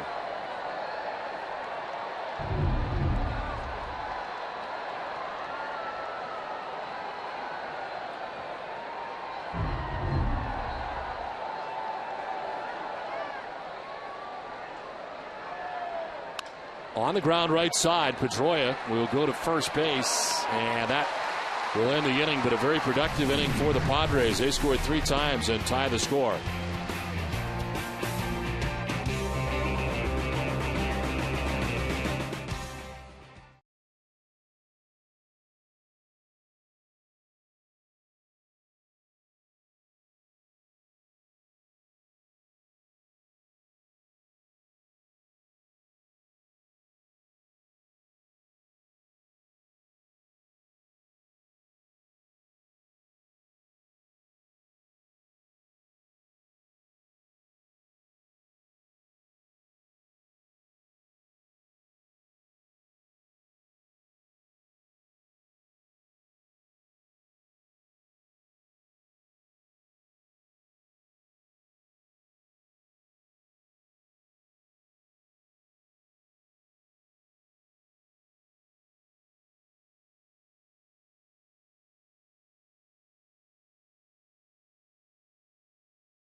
Andrew Miller's Red Sox debut, including his take on tonight's performance. Plus, we'll have the manager's perspective in the From the Press Room segment. It's all coming up right after the game on WB Mason Extra Innings Live. Bottom of the 6th inning back at Fenway. Game tied 3-3. Thanks to a 3-run home run by Orlando Hudson. Marco Scutaro 1 for 2 in the game. Singled in the 4th inning. Squibs one foul, and it's 0-2. And Corey Lupke has come into this game and stopped the Red Sox offense that's coming in. Induced a double play to the first batter he faced. Since then, he walked a batter, but then struck out 4 straight, including the side in the 5th. This one is right off Hundley, the catcher's mask. He jars it right off his head. That had to hurt. Knocked the mask right off his face.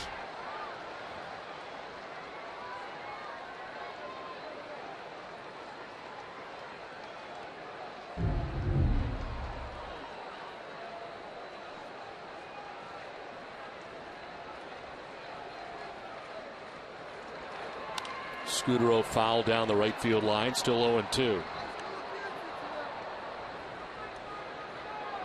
So Wade LeBlanc not part of the decision tonight. Yes, he went 3+ innings, 7 hits, 3 runs. He walked 2, struck out 1. Scutaro went after it and strikes out.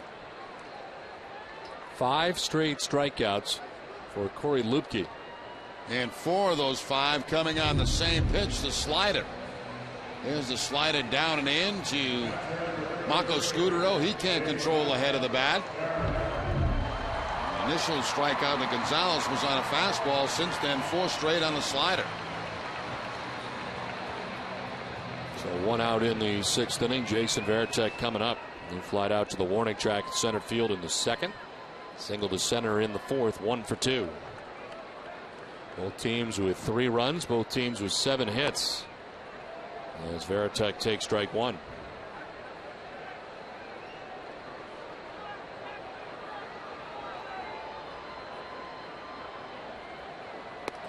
There is strike 2.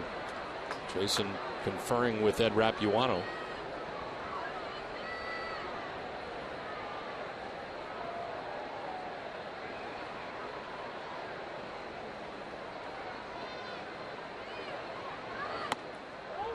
Yep, they climb the ladder on him. He goes up but does not strike out. Able to hold up, according to Chris Conroy.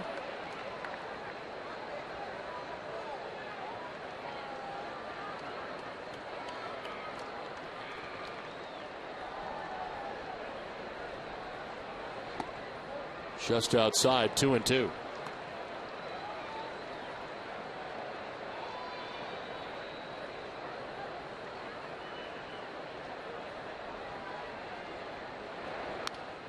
Fouled straight back, 93-mile-an-hour fastball. Arbor Coat exterior stain by Benjamin Moore. Revolutionary waterborne stain that outperforms the best oil-based stains on the market. Find Arbor Coat at your local Benjamin Moore retailer.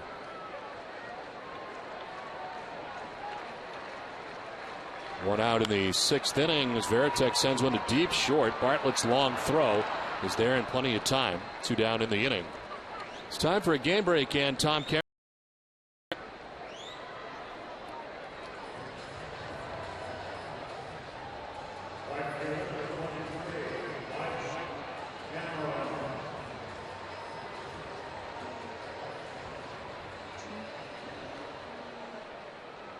Okay, Tom, thanks very much. Back here at Fenway Park, the Red Sox had a 3-0 lead in this game. But the Padres come back with a 3-run home run from Orlando Hudson in the 6th inning to tie it up 3-3. Now Mike Cameron batting with 2 outs in the 6th inning. There's strike 2, and it's 0-2. Mike fouled out to the first baseman Anthony Rizzo in the 2nd and walked in the 4th inning.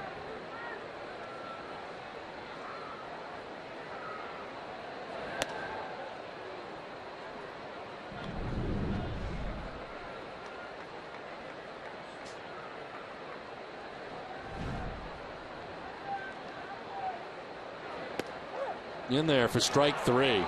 Wow, 6 strikeouts for Corey Lupke in 2 2/3. Game tied 3-3.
The top half of the 7th inning here at Fenway Park, 3-7-0 for both teams. As Matt Albers returns to the mound, and it's Jason Bartlett who leads it off for the Padres here in the 7th inning. Bartlett, Headley, and Ludwig. As Albers came into the game in the 6th and got the final out of the inning. Wrap foul outside at third. It's 1-1. Very nice play on that third base line. Barehanded, going with the left hand to make the play.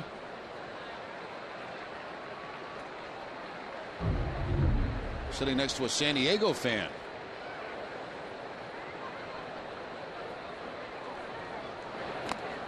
Swing at a foul tip, 1-2.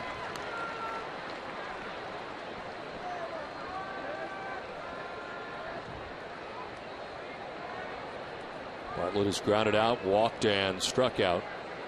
His first at bat tonight against Matt Albers.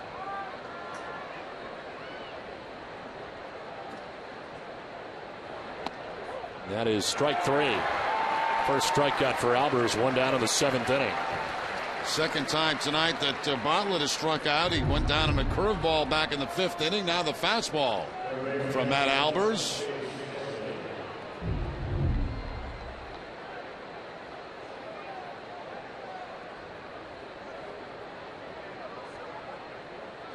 So 1 out for Chase Headley. He was 3 for 3, all singles in the game, but 3 hits as he takes strike 1.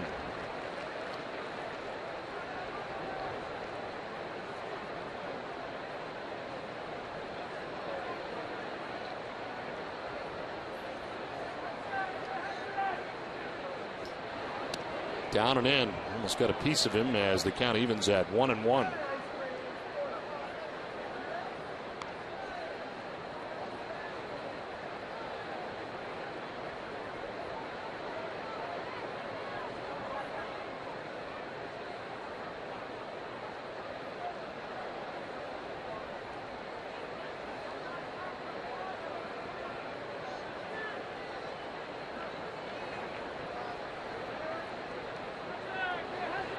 Headley fouls it off, 1-2. Dunkin' Donuts is in its 13th year of hosting local youth groups and charitable organizations in the Dunkin' Dugout, a special seating section at Fenway Park. Thousands of children have had the chance to catch a Boston Red Sox home game thanks to Dunkin' Donuts. On a beautiful night here at Fenway Park in one of a 3-game series with the Padres. Pitch is high, and it is 2-2.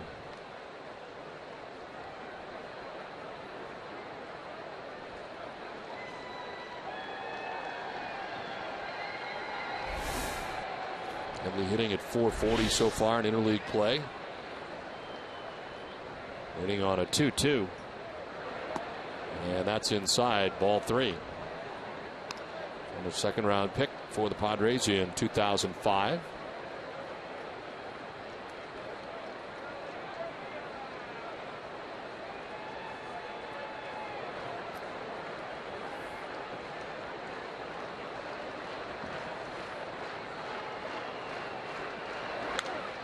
It's a high fly ball to left. Darnell McDonald over towards the track to make the catch. 2 down.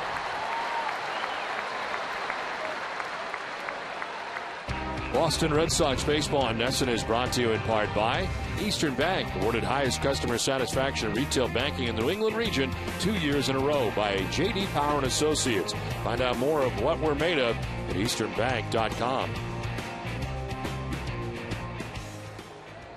2 outs, top of the 7th inning.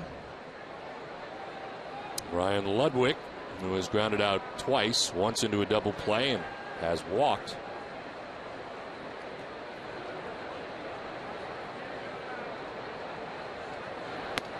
Takes ball 1 outside.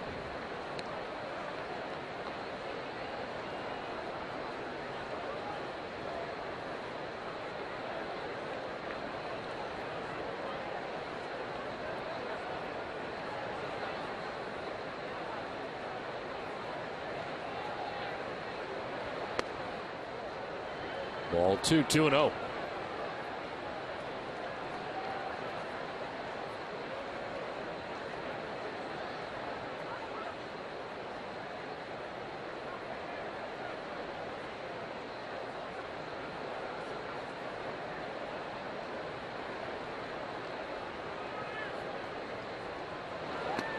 That's a strike, 2-1.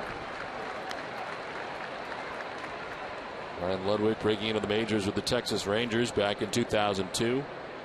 2 seasons in Texas, 3 in Cleveland. Spending parts of 4 years in St. Louis. And last year going to the Padres as part of a 3-team deal. The trade deadline.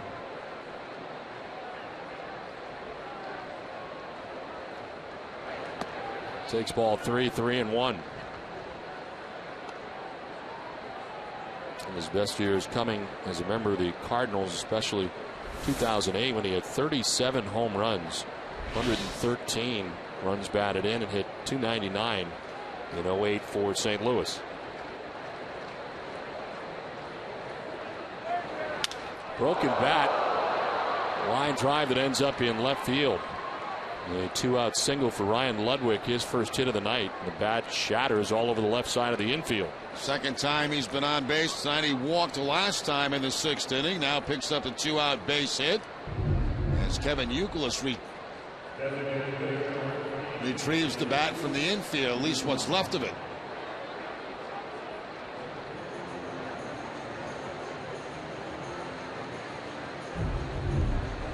Kurt Young, the pitching coach, headed out to talk to Albers with 2 out.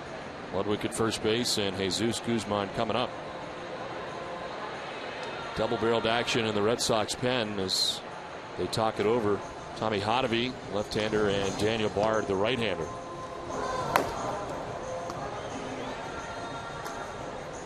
I want to remind you to join us tomorrow at 6 for Red Sox first pitch, driven by your New England Acura dealers with TC Peter and Heidi. The man that had the most memorable steal in Red Sox history, Dave Roberts, will be live on stage. The Boston Globe's Nick Cafardo of the latest news and notes from around the majors. All that and much more tomorrow at 6, only on NESN.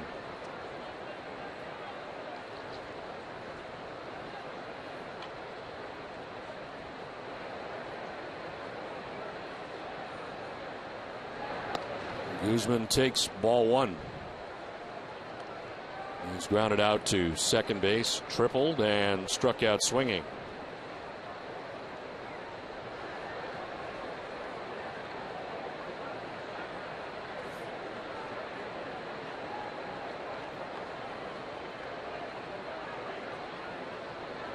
Soft toss to first, but Ludwig back to the bag.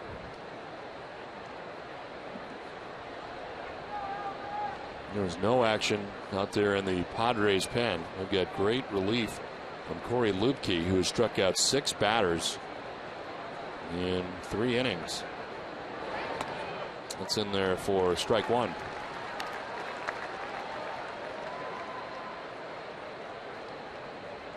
And the Padres a chance to come back in this game, which they did very quickly and tied it up 3-3.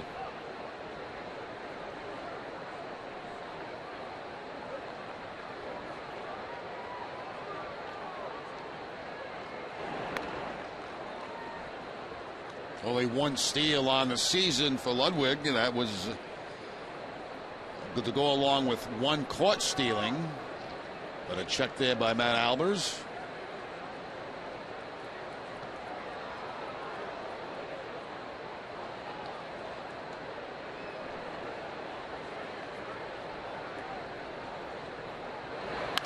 On the ground towards second, Pedroia will just flip underhanded to Scudero for the force out.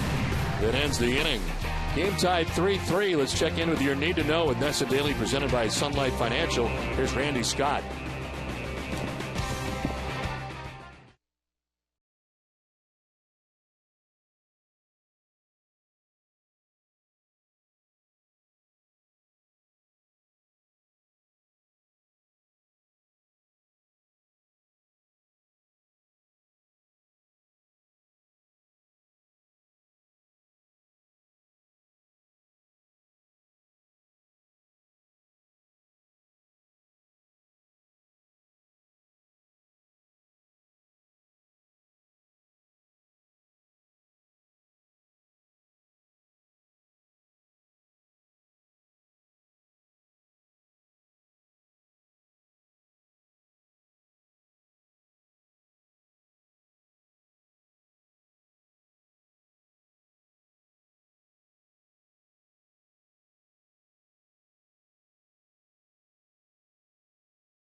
Back at Fenway Park, it's the top of the Red Sox order. Jacoby Ellsbury, Dustin Pedroia, Adrian Gonzalez, Corey Lubke back on the mound for San Diego. Ellsbury shows bunt and takes strike one. Jacoby is 0 for 3 in the game. He's lined out to center field twice, and his counterpart out there, and Cameron Maben, and he's also grounded into a double play. So it's been a quiet night offensively as he takes ball one.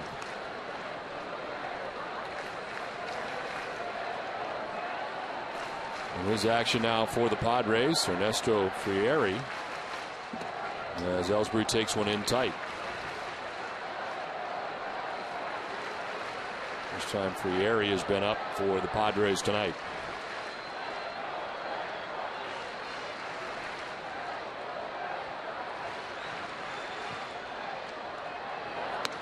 Ellsbury lays off ball 3.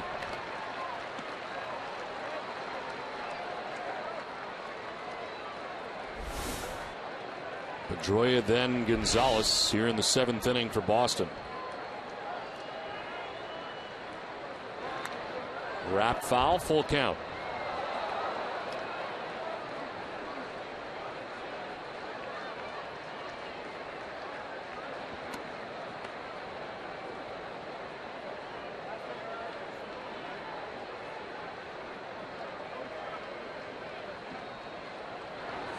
Ellsbury takes ball 4 and takes the walk.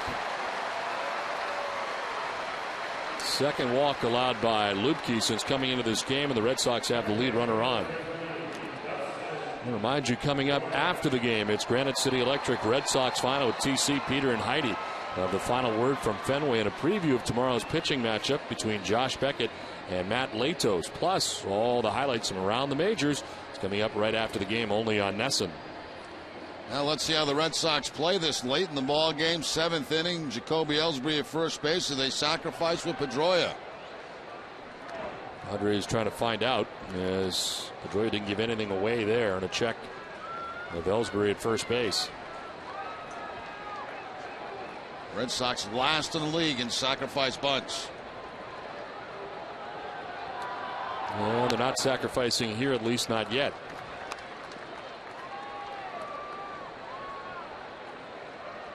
Second most pitches Lubke has thrown in a game this year. Through 65 in a 4-inning effort back on April 8th. It was against the LA Dodgers. His 1-0 pitch. We'll have to wait to check on Ellsbury again.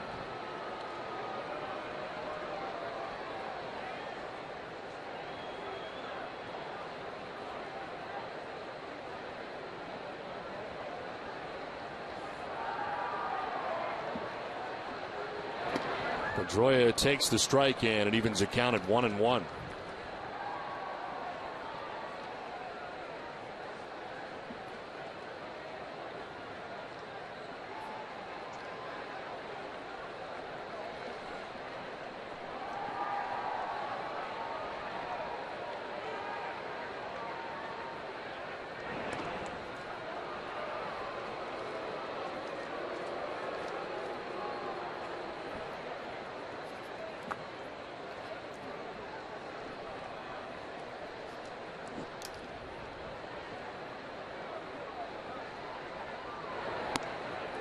High for ball, 2-1. I get the option now, the possible hit and run. A little bit more difficult for Ellsbury to get a clean jump on a stolen base with the lefty out there. And he's fairly quick to home plate.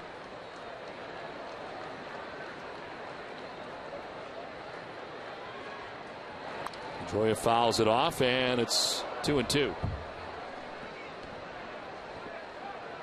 The Steelers are 4 for 5 against Lubke this season.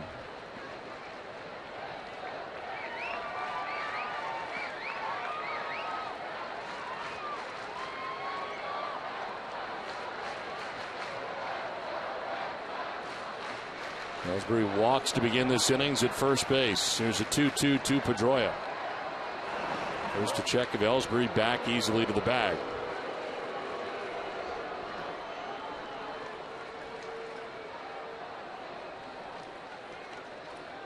The center fielder Cameron Maben step or two towards right center for Pedroia to go the other way.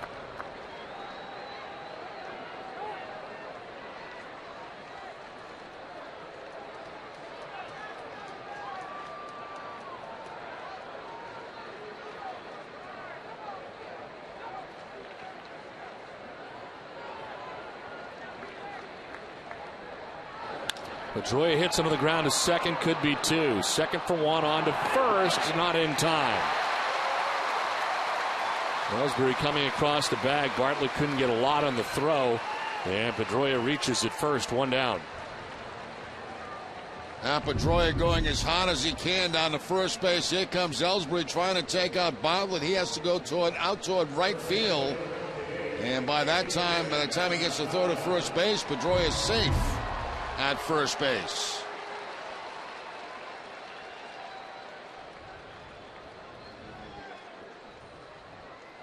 One out, one on, and Adrian Gonzalez, who singled in the first inning. Since then, he's grounded out to second and struck out swinging. It's a 1-for-3 night.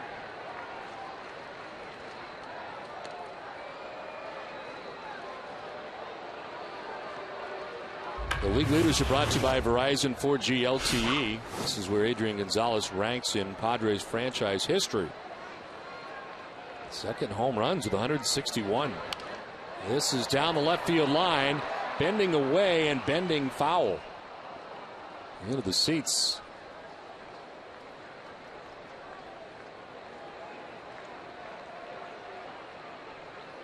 Second in home runs, fourth in RBIs, third in extra base hits, and fifth in runs.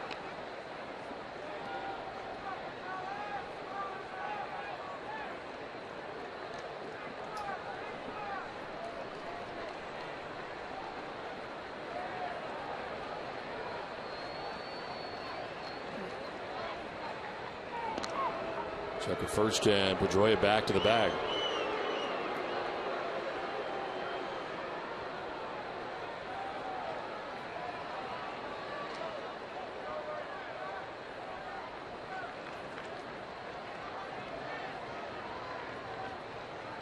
There goes Pedroia as Gonzalez lifts it in the air to deep left. Ludwig going back in front of the scoreboard. It's off the wall. Pedroia is headed around third base, going to try and score. The throw, there is none, and the Red Sox take a 4-3 lead.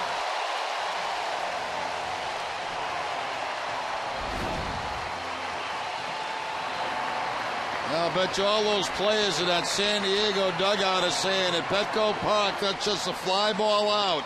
At Fenway Park, it's a lead for the Red Sox. Gets the fastball up and takes it off the green monster. Major League leading 25th double.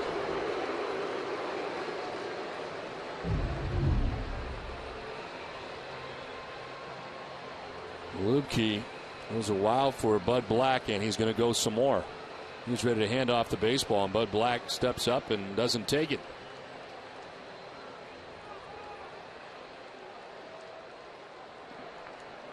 Euclid is coming up here, the runner at second, and one down in the inning. Now Lubke will spin away, and that's it.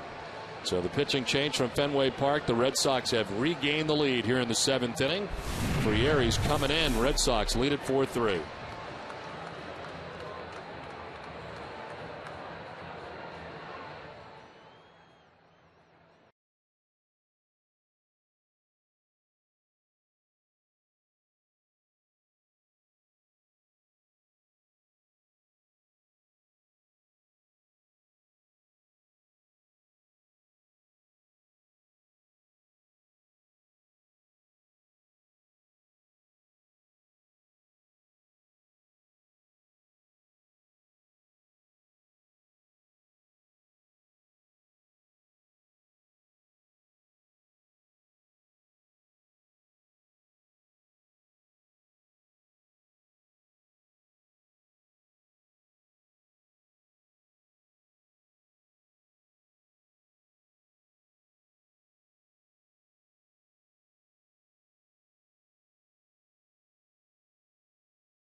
Kennedy.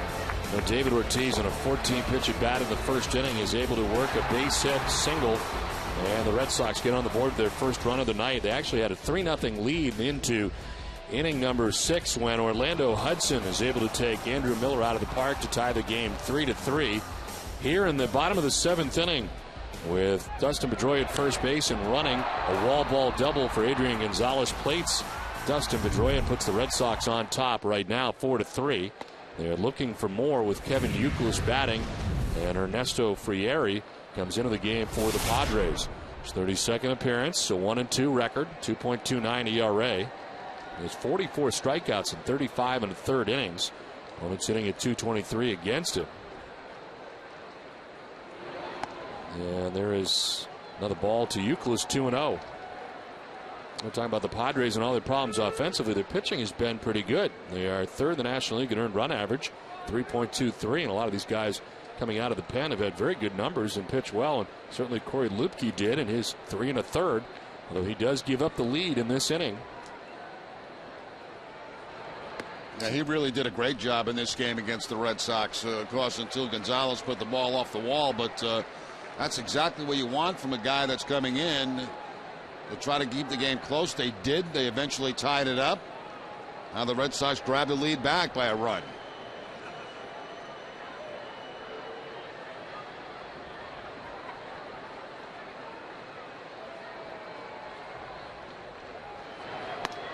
Youkilis takes strike one, 3-1.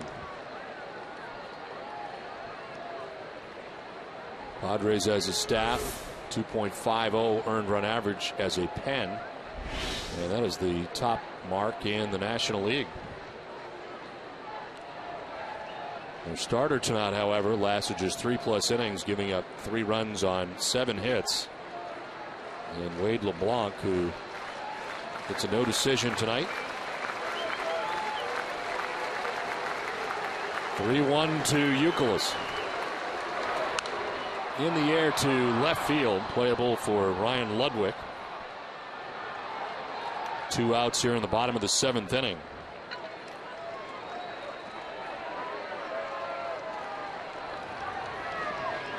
Now we'll see if they put on David Ortiz here and pitch to Donnell McDonald.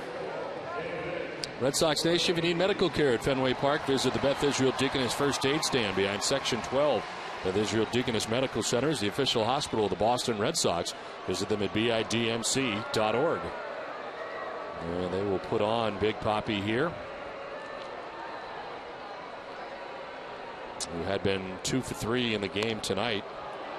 Just showed you the RBI single he had in the first inning, and then he doubled in the third. And looks like Darnell will be called back. J.D. Drew has a bat and will bat in his spot.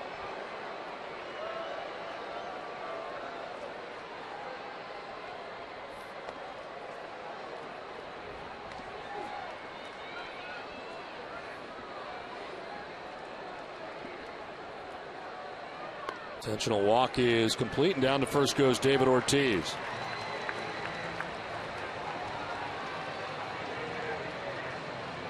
So 2 on and 2 down, and J.D. Drew will pinch hit.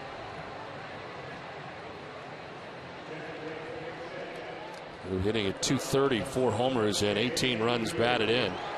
Played yesterday in the finale of this series with Milwaukee, and was 2 for 5.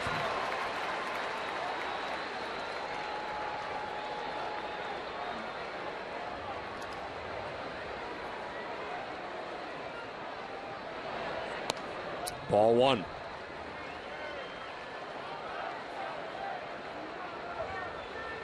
J.D. Drew is a pinch hitter. He's 0 for 8 on the season. Does have 4 career pinch hit home runs, but that is in previous years. As he takes strike 1. Back-to-back curveballs to start off J.D. Drew.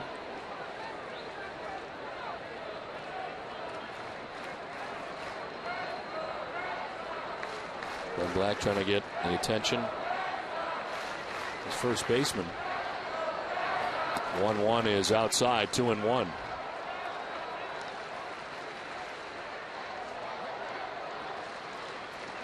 Gonzalez at second base, Ortiz at first base. A run in with 2 outs in the bottom of the 7th inning.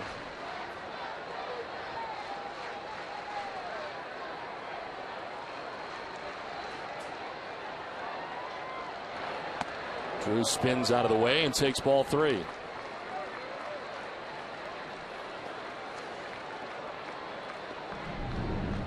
Frieri tied for 5th in Major League Baseball with 44 strikeouts among relievers.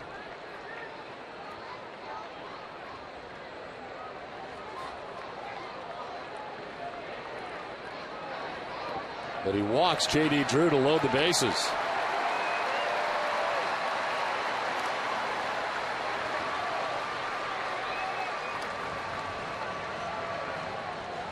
Very careful there with J.D. Drew. An awful lot of breaking balls to him with men at first and second, and Scudero on deck. So bases loaded, 2 down for Marco Scudero. Second at bat for Scudero with the bases loaded. Grounded into a fielder's choice in the 1st inning. They singled and scored in the 4th and struck out swinging in the 6th inning.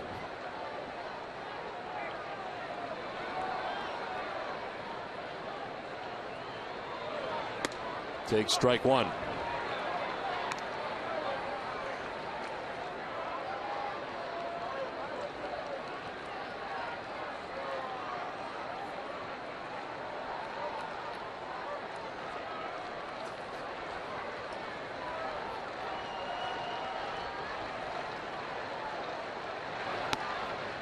Ball 1, 1-1.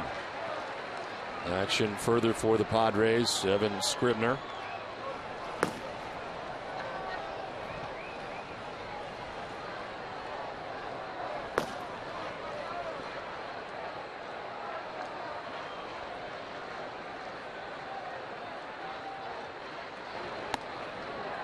Ball 2, 2-1.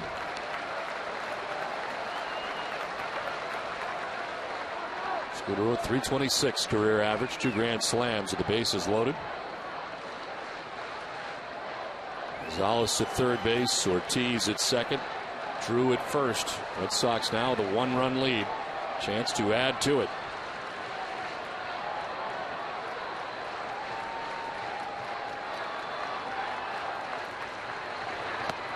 Scudero takes strike 2.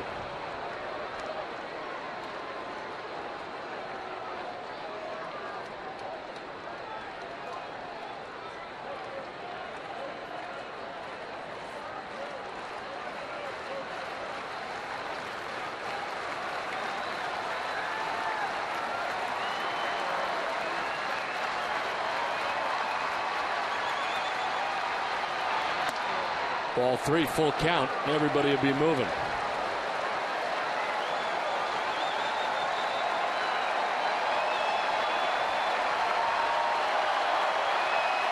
Fenway Park stands as one.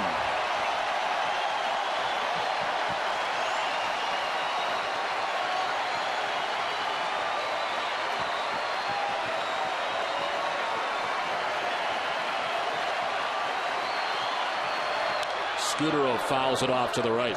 He fouled off a very tough pitch to the fastball outside part of the plate. Could have been a strike, could have been maybe a little bit away, but he goes out, reaches out, and fouls it off.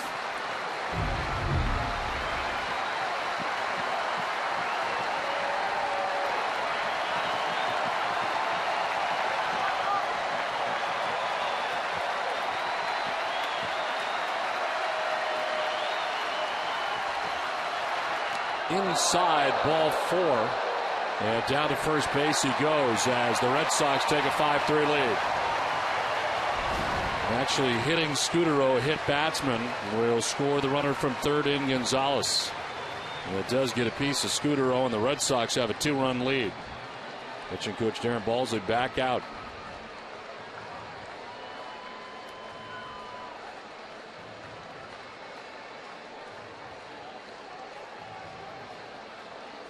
So Scudero gets credit for the RBI, and the Red Sox with a 5-3 advantage.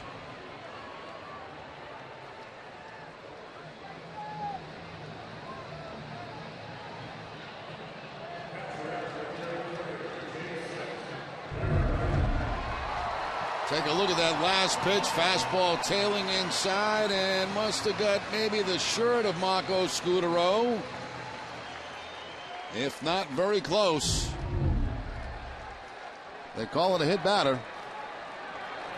Jason Varitek, the 8th member of the Red Sox to bat in the inning, and he sends one foul.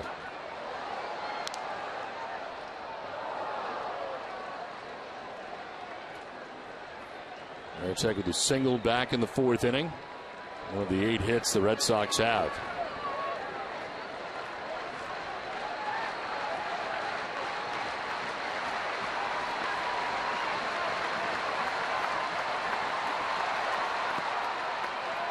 Ball 1-1-1.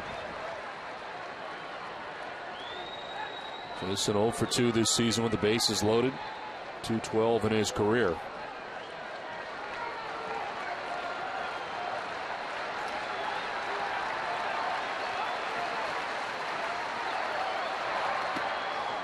Just missed.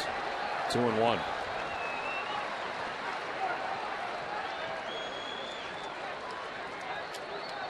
Ernesto Frieri has come in and thrown 24 pitches to 4 batters and has 1 out. In the air foul, 2-2.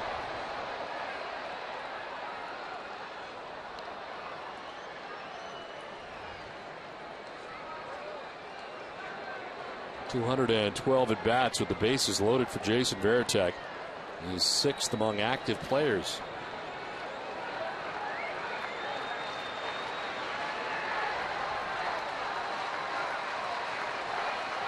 Bases filled with Red Sox.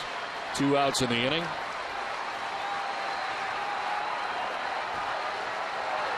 Varitek gets hit. That'll bring in another run. Back-to-back hit batsman. Red Sox lead it 6-3. How many times do you see that? Bases loaded, back-to-back hit batters. And that's going to bring Bud Black back out of the dugout to go to the bullpen. So another pitching change, but the Red Sox have a 3-run lead now on top 6-3.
Bad. Do what the Red Sox did. Turn to Frank Webb's Bat Centers, the showrooms of FW Webb. Find a showroom near you at frankwebb.com.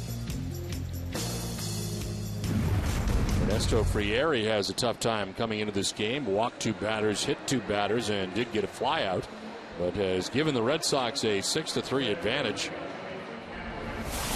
Evan Scribner is into the game. 9th appearance, no record at 2.08 earned run average. He struck out 8, walked 2, and opponents hitting at 220 against Scribner. He was recalled on the 9th of June from AAA Tucson. His closing games for Tucson had 8 saves.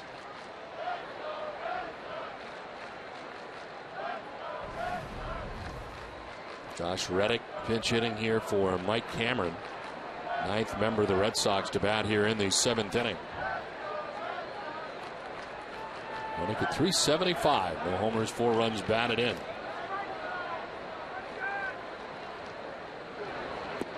Breaking ball in there for strike 1. Well, now the Red Sox on top 6-3. Daniel Bard is ready for the 8th. Another nice job by Matt Albers, who comes in and does not give up a run. This is to right center field for Reddick, and it's in for a base hit.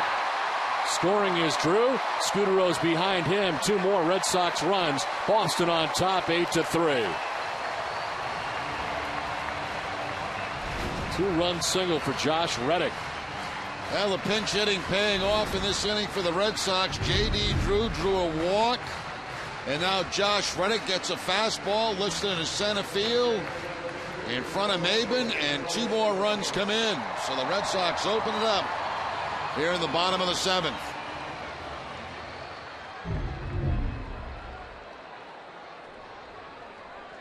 First career hit with the bases loaded. First career RBIs as a pinch hitter.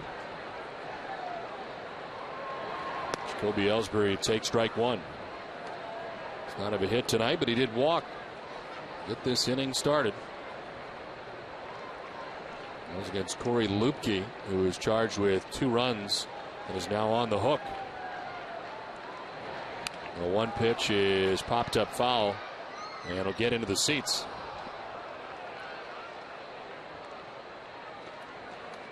Sixteenth time the Red Sox have batted around this season.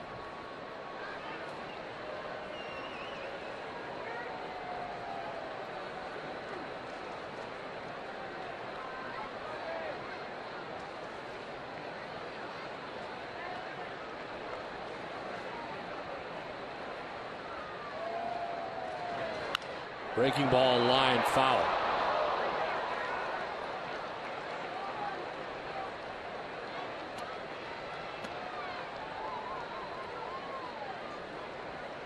It's a good looking lid. What is that, a duck hat? I think it's technically a chicken. Chicken. Maybe a rooster. It'll be dinner tomorrow night.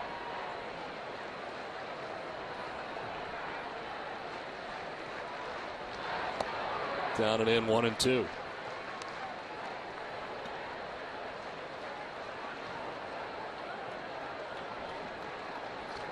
They got another one. This family's big on chickens. Yes, like very much. They like chickens very much. Save the chickens. Grounded foul down by the tarp.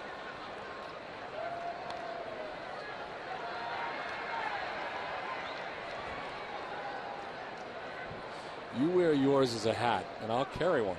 Yeah. I wear a chicken hat to the game, and you put a chicken in a Red Sox uniform. And sit with it. Yeah.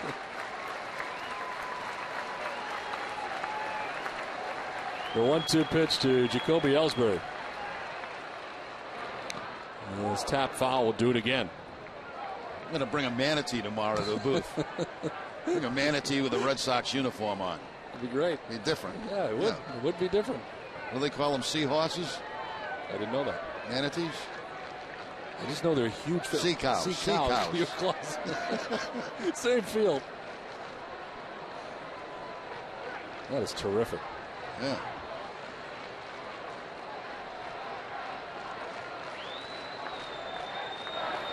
This is laced foul. Look out for the chickens. Look out. I think everybody's all right.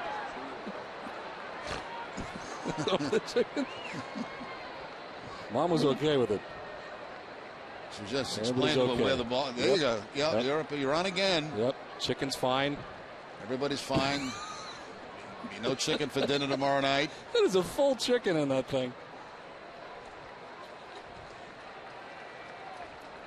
It's got legs and everything. 1-2. Into left, a base hit. Route from second. Nope, Varitek's going to stop. Stopped at third base as Ludwig got it back in quickly. Varitek wanted to go, as that will load the bases. Yeah, no chance for him to score there. That ball was already in the glove of Ludwig out there in left field before Varitek got to third base.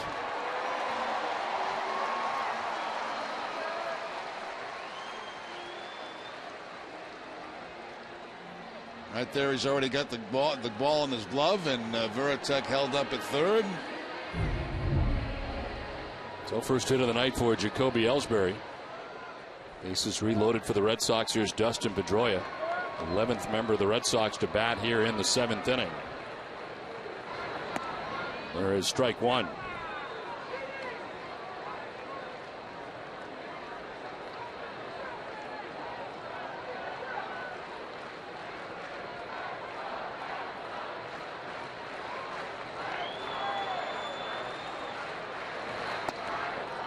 Just outside, 1-1.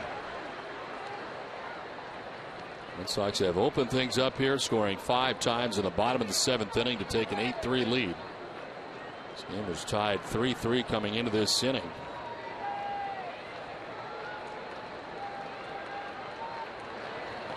In the dirt, 2-1.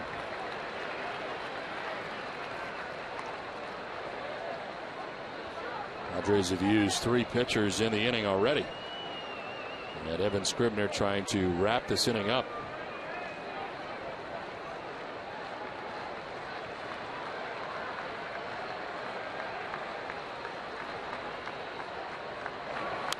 Pedroia fouls it off, 2-2.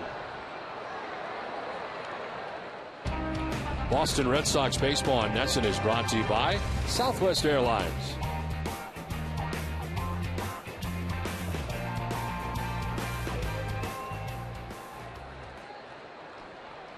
Red Sox have the bases loaded, 2 down in the inning.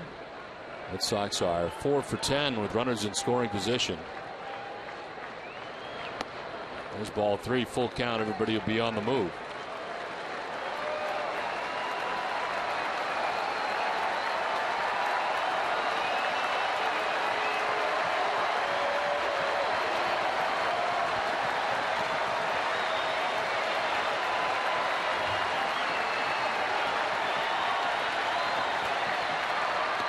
Pedroia takes ball 4, and the Red Sox get their 9th run.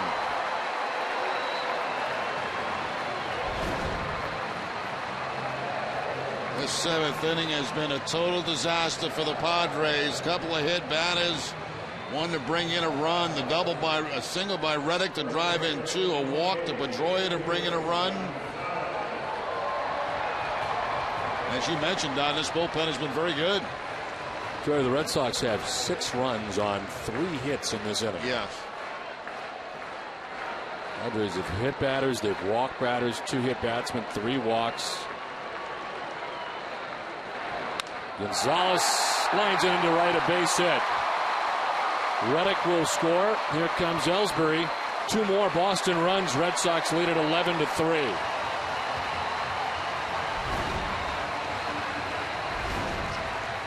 El Gonzalez now with 3 RBIs on the night.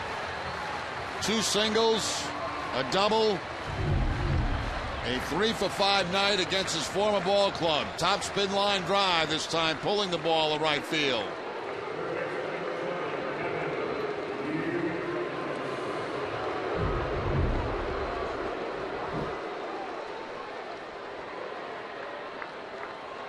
"13 3-hit games." League leader in that category, like so many others.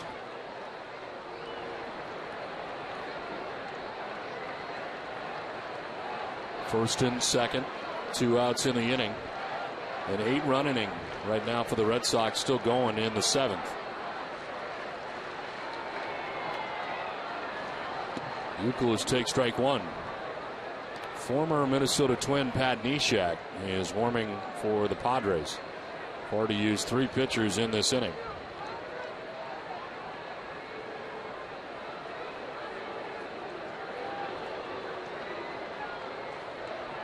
Youkilis rolls it over foul and is down 1-2.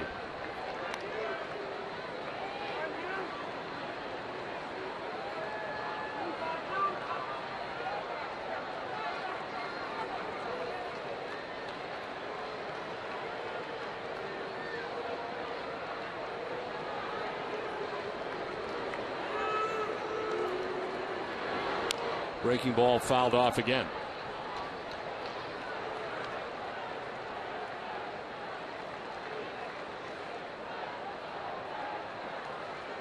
This will be the 61st pitch of the inning for Padres pitching.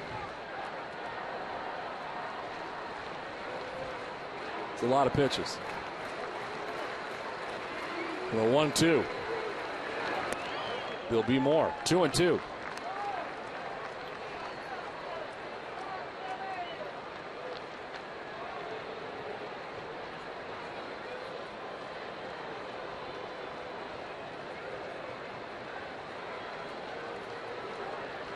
Matt Albers right now the pitcher record as this one fouled off.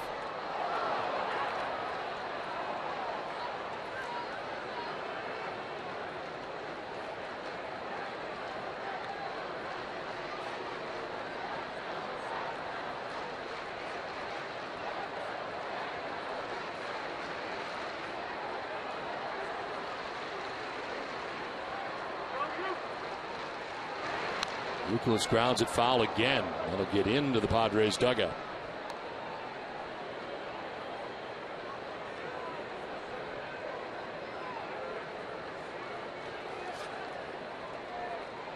Bart still waiting. Even with this lead as it is, looks like he's still coming in. They haven't had much work recently. Bard, Papelbon. To left as Ludwig on the run is going to dive and not get it.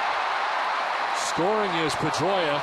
From first comes Gonzalez. There is no throw, and the Red Sox lead at 13-3.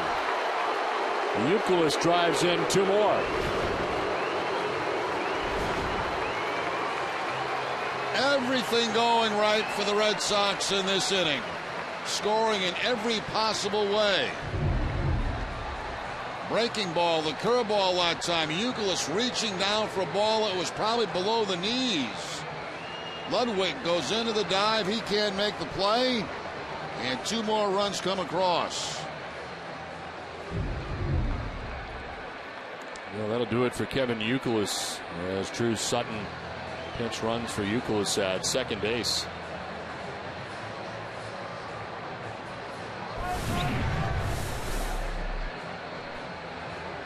Another pitching change. 13-3 now. Red Sox on top.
In the 7th inning, the pitcher for the Padres is Pat Neshek.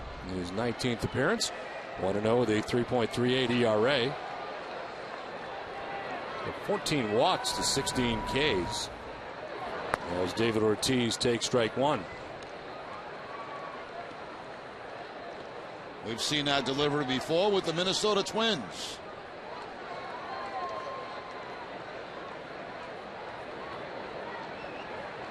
First time since May 7th, 2009, the Red Sox have scored 10 times in an inning, as they have here in the 7th inning, and they're not done.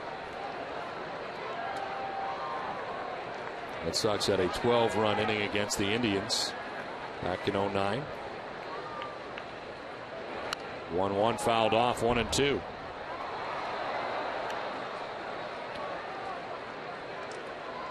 Bard has sat down. Michael Bowden now warming up.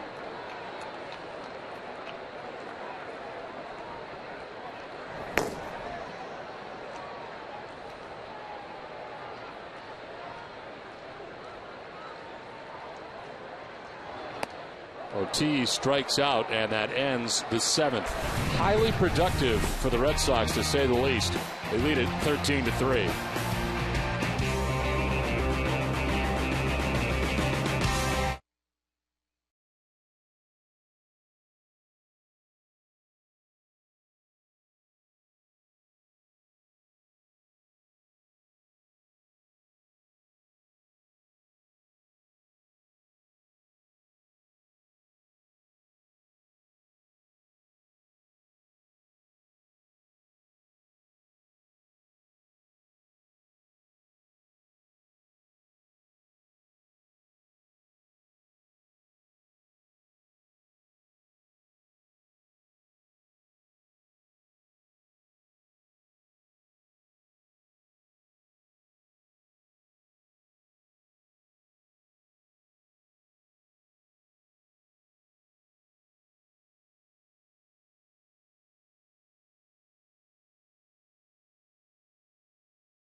Boston's #1 morning show, Dennis at Callahan.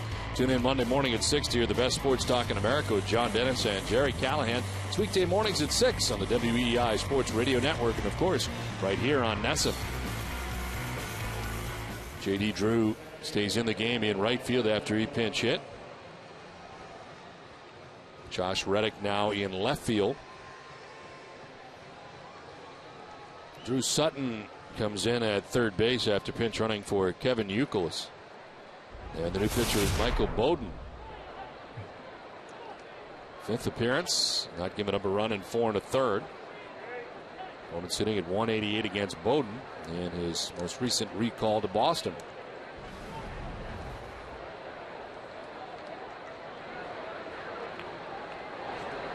It's up and away, ball 1 to Orlando Hudson, who homered in the 6th inning to tie the game 3-3. 3-run shot off Andrew Miller.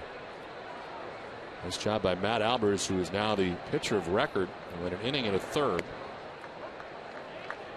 Gave up 1 hit and no runs. He walked a batter and struck out a batter, and Albers is now the pitcher of record.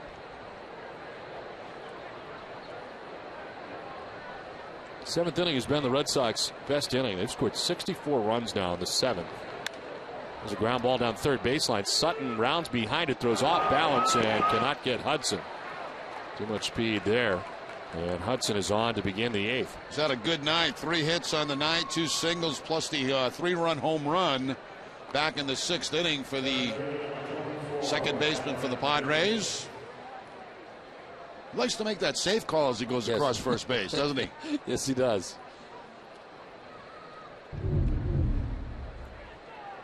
Second time he's done that tonight.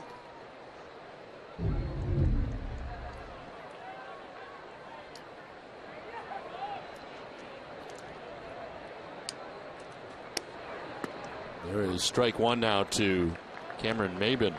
I mentioned the Red Sox have scored 64 runs in the 7th inning this year. They have outscored their opponent in the 7th inning by 37 runs. 64-27. The 0-1 is outside and low, 1-1.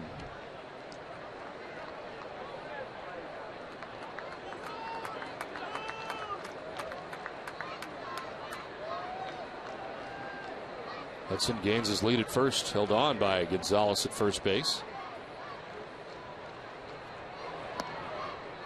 2-1.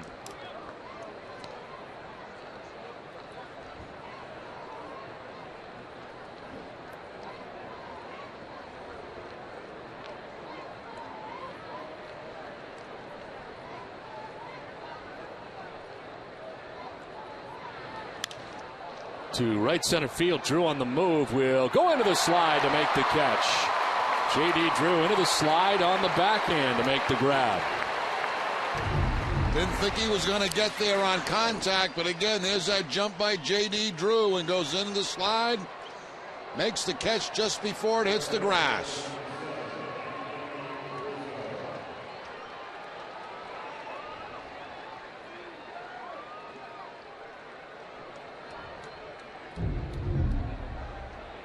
One on, one out for Anthony Rizzo. A long double to the 420 marker and the triangle in right center.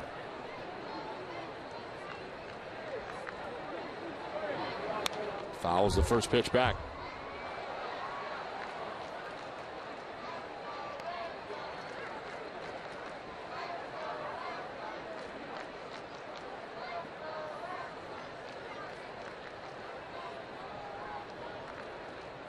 Bowden last working on Saturday against Milwaukee. Retired the only batter that he faced.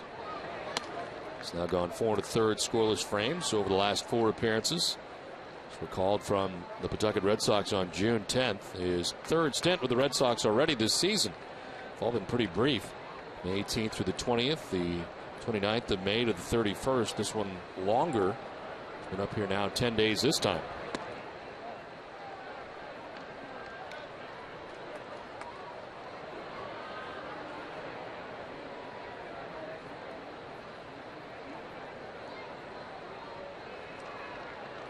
He had 14 relief appearances for the Red Sox last year. He had a 4.70 earned run average.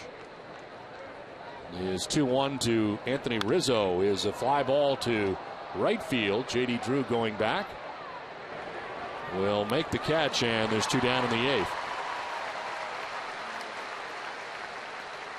I want to remind you that tomorrow night, following Red Sox first pitch, to join us for Red Sox Game Day Live, presented by Uno's, with TC Peter and Heidi at 6:30. Josh Beckett takes the mound tomorrow, looking to stay perfect at Fenway as the Red Sox continue their series with the Padres.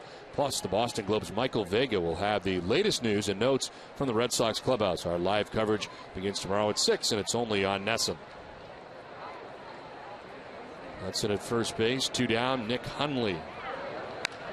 It's a line drive to left. It'll get in for a base hit. To second goes Hudson. And the Padres have 2 on with 2 outs. Now Hundley picks up his first base hit of the ball game. Also walked back in the 6th inning. A 1-for-3 night for the Padre catcher.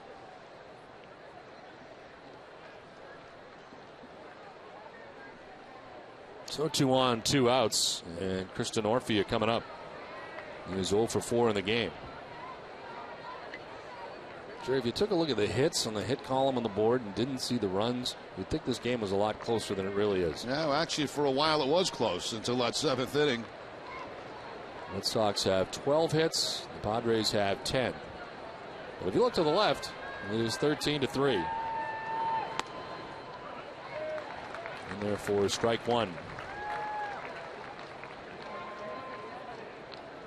Red Sox are 6 for 13 with runners in scoring position. 1 for 9 are the Padres. Red Sox put a 10 spot on them in the 7th. As Denorfia takes ball one.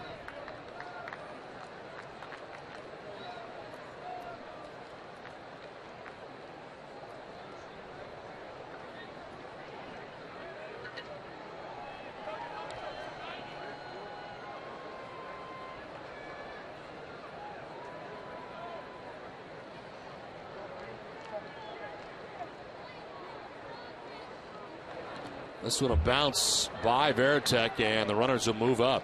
Hudson to third, Hundley to second. That'll go as a wild pitch against Michael Bowden. That ball bouncing well out in front of Jason Veritek. Gets on top of the fastball and right to the right of Veritek, back to the screen.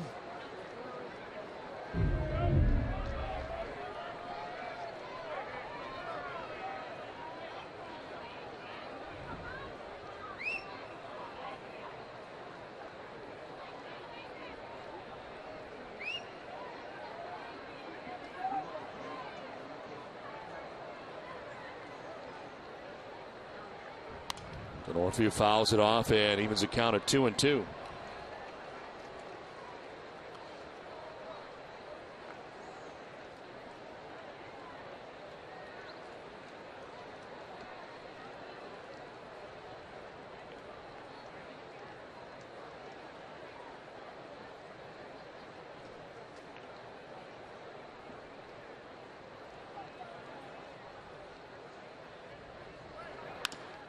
Off the glove of Bowden. It goes out to second, and Pedroia can't pick it. A run will score for the Padres. As in from third is Hudson. It's a base hit and an RBI for Denorfia, and it's now 13-4 Boston. Two gloves got on the baseball, but it's still a base hit. Ball gets by Bowden as it deflects off his glove, and then it had a weird spin as it was heading out toward Dustin Pedroia at second base. He tries to backhand the in-between hop right there with a lot of spin on it. Can't do it. And it goes as a base hit and an RBI. Will Venable pinch hitting here for Jason Bartlett.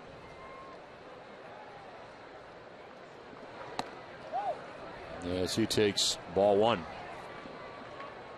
He didn't go, says third base umpire Ed Hickox. Venable hitting at .236, no homers and 9 runs batted in.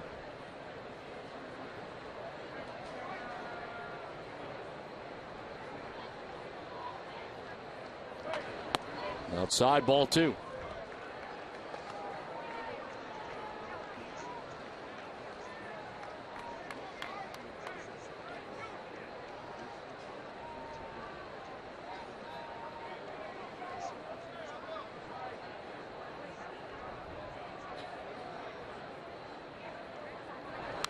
This one fouled back, 2-1.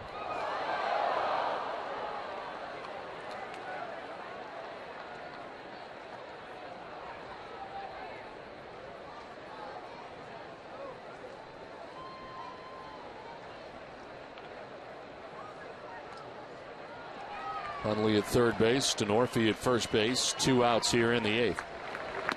And a swing and a foul into the catcher's mitt. 2-2.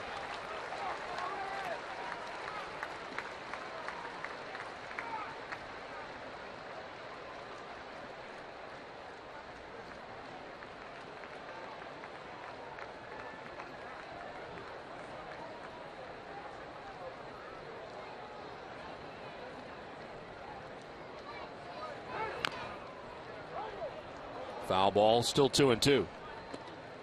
Veritek pouncing out aggressively, trying to grab it while it was in fair ground.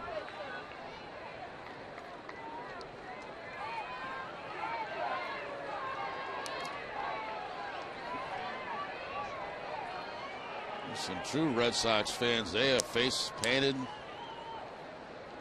Spent a lot of time before the game to get ready for this one.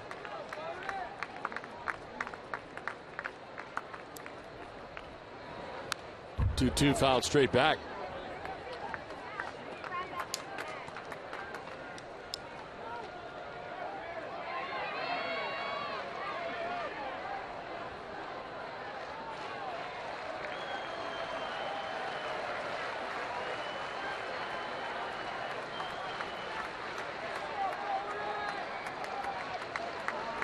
Two down here in the top of the 8th inning. 2 balls, 2 strikes to Will Venable, and he reaches out and fouls off another.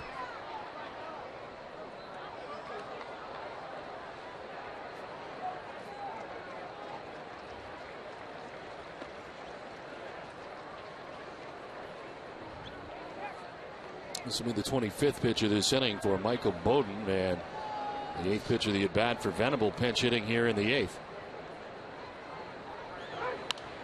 Little pop-up left side of the infield.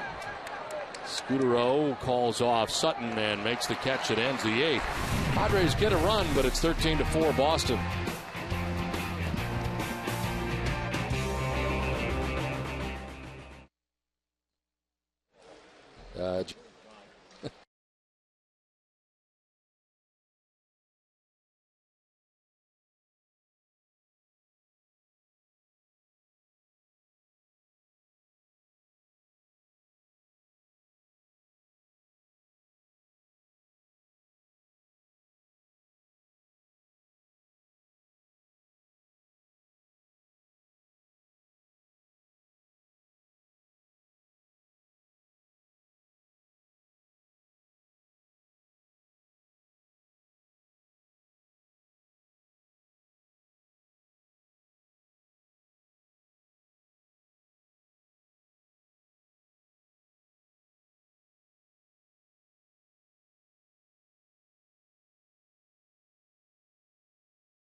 San Diego Padres as we head to the bottom of the 8th inning. And changes. Will Venable stays in the game. He takes over in left field. Ryan Ludwig's night is over. And a new shortstop also for San Diego. Alberto Gonzalez is in the game now at short for San Diego. Pat Neshek back on the hill for the Padres.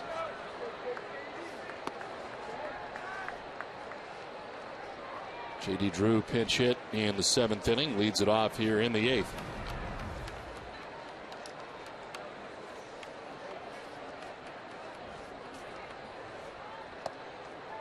Inside, ball 2, 2-0.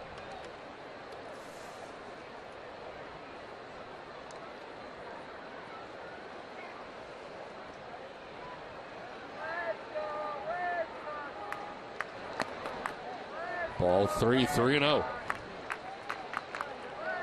Tommy Hotovy warming in the pen.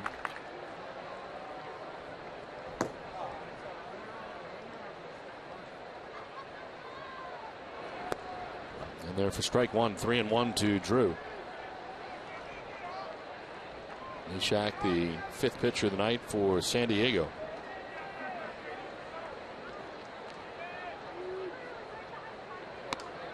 There's strike 2, full count.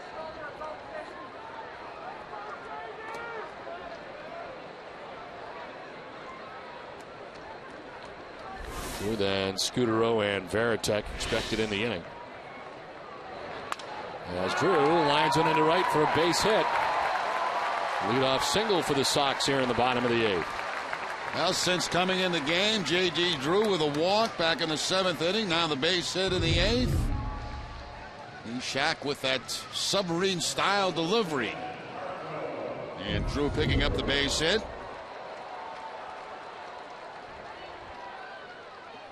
Well, Marco Scudero, who has been on 3 times, reached on a fielder's choice, singled, and been hit by a pitch. Did that with the bases loaded in the 7th, so picked up his 13th RBI of the year.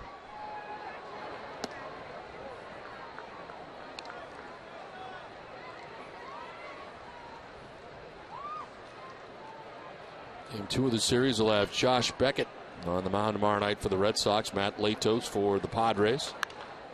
Here's a pop-up foul ground. Rizzo heads over, but he won't have a play.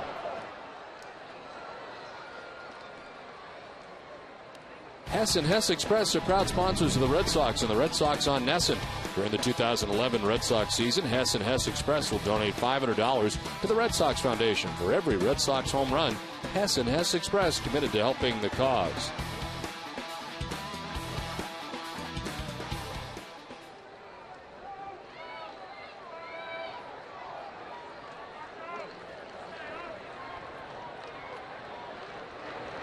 One is low and outside, 2-1. See, the Angels are playing down in Florida. I wonder if they call that the Palm Tree Series. The palm trees in both places, right? Yeah, that's a good point.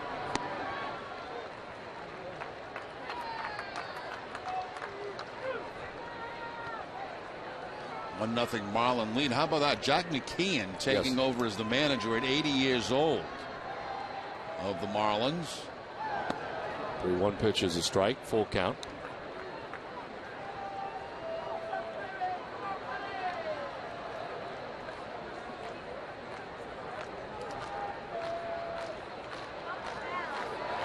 Three-2 is popped out towards second, and that's going to get into right field. Base hit, and the first 2 have reached for the Red Sox here in the 8th. It's time for news and notes. You brought it up, so here it is. Jack McKeon takes over as the Marlins manager at age 80. Albert Pujols expected to miss now 4 to 6 weeks. He had a collision at first base with a forearm fracture. And the Dodgers proposed TV deal with Fox rejected by the commissioner. So some of the things going on in Major League Baseball right now. 80 years of age. Can you imagine coming back to manage at 80? Wow. Honestly, I can't. I can't. I don't know how they. I don't know how he does it. He came back successful a few years back, retired, back again managing. How about the Dodgers? What a mess that is out there. Certainly has become one. Swing and a miss. Yeah, it's amazing. You know, you think of the money they still owe Manny Ramirez. A lot of that was deferred cash. A lot of it. They owe him $8 million coming up here over the next couple of years, 8 each year. And then some question is whether they'll be able to make payroll with that deal now being rejected by the commissioner. Was that a $3 billion deal? If you believe what has been written, yes.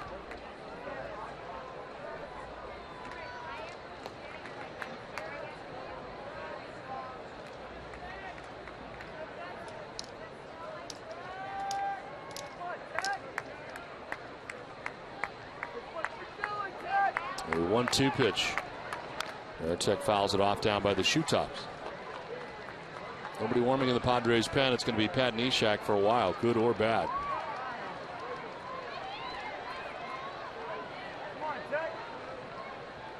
This next pitch will be the 205th pitch of the night for Padres pitching.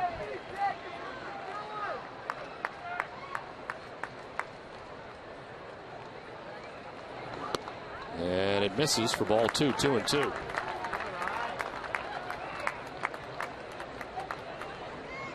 A lot of folks have ducked out here. I think your exit strategy is going to be in good shape here as the night goes on. Should be pretty clean tonight, Don. Fans leaving early with the lopsided ball game, late hour. Strike 3 call to Jason Varitek. He doesn't like the call at all. He's out number 1 of the 8th. Second strikeout for Neshek.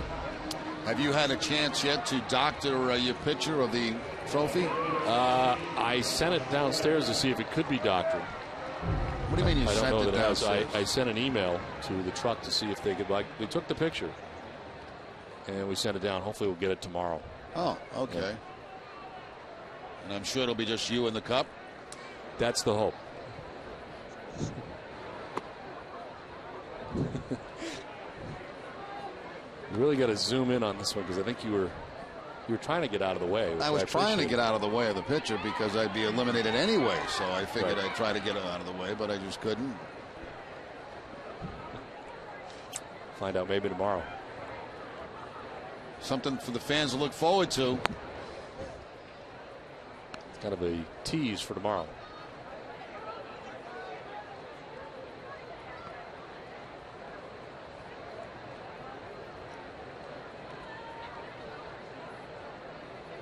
Reddick second at bat. He's singled in the 7th to drive in 2 runs.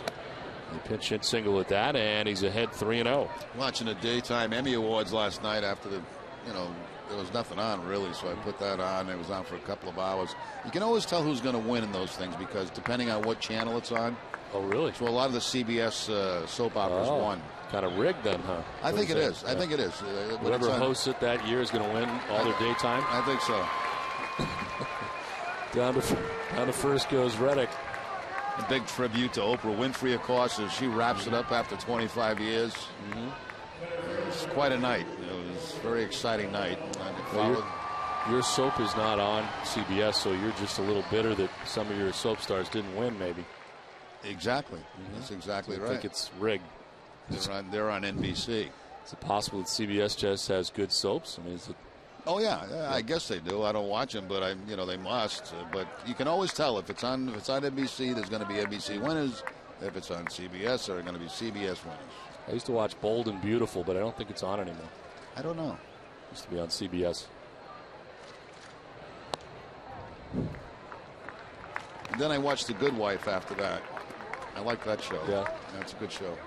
It's all repeats now. I mean, I've seen them before, but there was nothing on last night. Yankees, Cubs, Wrigley Field. Yeah, Game of the week. We see enough. We see a lot of baseball. Yeah. It's ball 3. We're going to see some more. As the catcher, Nick Hundley, heads out. And we'll see some more tomorrow. We want you to not forget to come up immediately after the game. Stay with us for WB Mason's Extra Innings Live. It's all the post-game coverage you'll need right here on NESN. Generally, sometimes we tape our segment for the Daily Show, and we tape it sometimes prior before the game's over. And if it looks like it's a lopsided thing, maybe we could do it between innings. There he is, ball 4 to Jacoby Ellsbury, and they walk in another run. Red Sox lead at 14-4. Second time that he has walked tonight. First RBI for Ellsbury of the game. Then if things change, obviously dramatically, we have to redo it, and we do redo it for an happens rarely, though. version. But I think we should probably do it. We were going to actually do it in between innings, but you were gone. I went to do it, and you took off. Why don't we do it now? You want to do it right now? Yeah. We've got to fix this cord. They don't want the cord hanging down. Never show the cord because then you can tell you don't have a headset. How about my tie? My tie's a little short. Yep. Thanks very much. Well, a big win for the Red Sox tonight as they go ahead and score 10 runs in the 7th inning. Big offensive night. A great offensive night for the Red Sox, and a great now. Well, we got to stop. It's a pitch There's coming. A pitch. We're doing really good until the pitch comes. Yeah. So we got to wait now. What are we going to wait for? Well, there's going to be other pitchers. The 0-1 is ball 1-1-1. It's very important I get this cord out of the way. Yes, because we're trying to hide the fact that we have headsets on. That's why. No one knows. Nothing to see. There's no way you have a headset on. 1-1. He's to third. To second for 1, on to first, and they're able to turn it around the horn to end the inning. 14-4, Red Sox on top as we head to the 9th.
Brought to you by Southwest Airlines, Sullivan Tire, Dunkin' Donuts, and by Kia.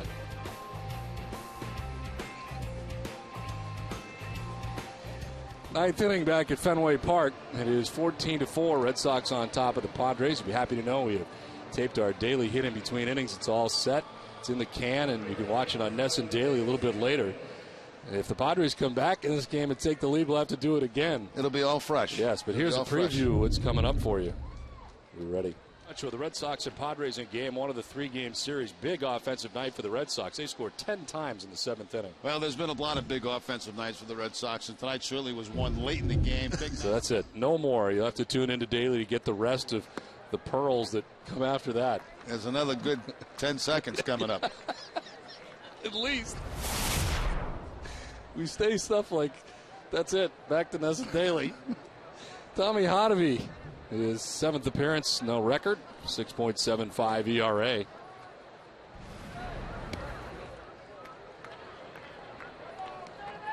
Chase Headley leading it off here for the Padres in the ninth.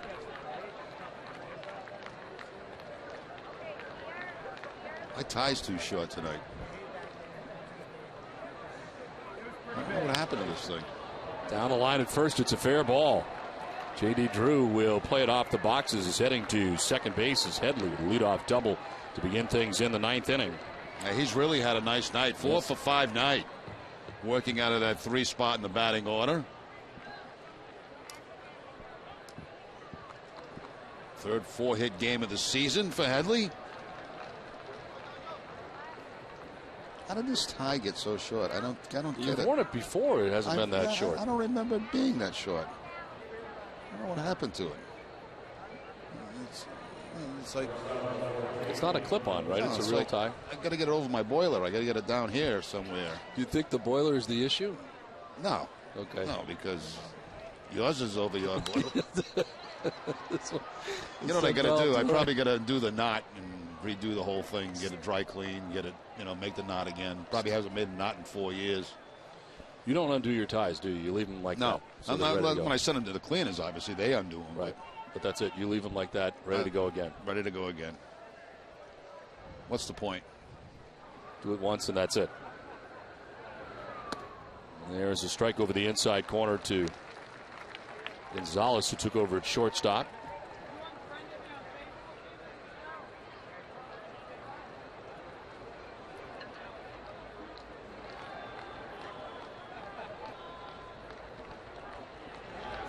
Swing and a miss, and he strikes out. First out of the ninth inning. He'll strike out for Hotovy. Sweeping breaking ball here from Hotovy, down and in. Picks up the strikeout.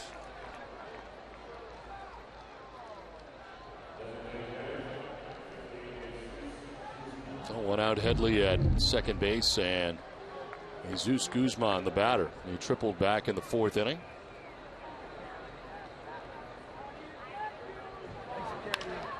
This is to center field, and it's in for a base hit. Headley being waved around. He will score the 5th Padres run of the night. An RBI single for Guzman. Triple back in the 4th inning for Guzman. Now the 9th inning base hit to drive in a run. The Padres right there with the Red Sox with the hits tonight, but not quite the runs. Boston and San Francisco fans have joined forces to cast votes for both teams' players listed on the 2011 All-Star Game ballot. Help send your favorite Red Sox and Giants to this year's All-Star Game by voting up to 25 times. RedSox.com/vote. Vote early and often at RedSox.com/vote. In there for strike one.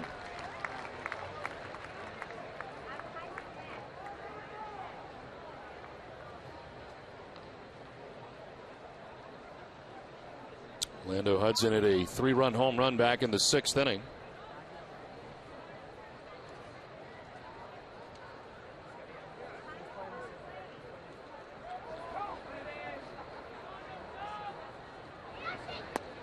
Pitch inside, and it's 1-1.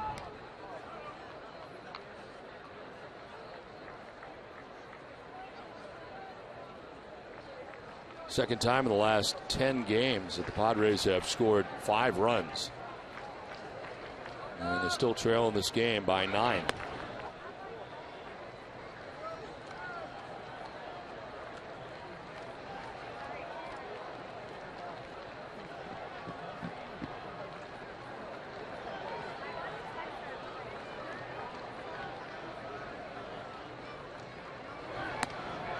That's ball 3, 3-1. Reminder to stay with us for Granite City Electric Red Sox final. Complete post-game coverage coming up after the game from our Nesson studios. Hudson hits one in the air to center field. Ellsbury going back, and he'll make the catch on the warning track. 2 down in the 9th.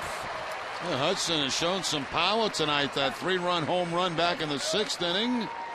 Hitting from the right side of the plate, and now a long fly ball to center field, also hitting right-handed. But Jacoby Ellsbury tracks it down on the warning track. So 2 down, Guzman at first base, and here is Cameron Maben.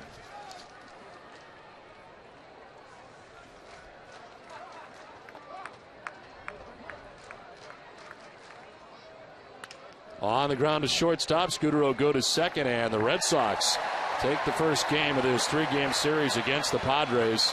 Pretty impressive offensive attack tonight for the Red Sox against the Padres. They scored 10 times in the 7th inning. Yeah, this was a close game for a while, but the Red Sox open it up with 10 in the 7th inning, and a big night for Adrian Gonzalez against his former ball club. Andrew Miller not bad in the game tonight. I was pretty impressed with his off-speed pitches, his changeup, his curveball. Did give up the 3-run home run, but still I think pitched a pretty good ball game tonight. So the Red Sox continue hot.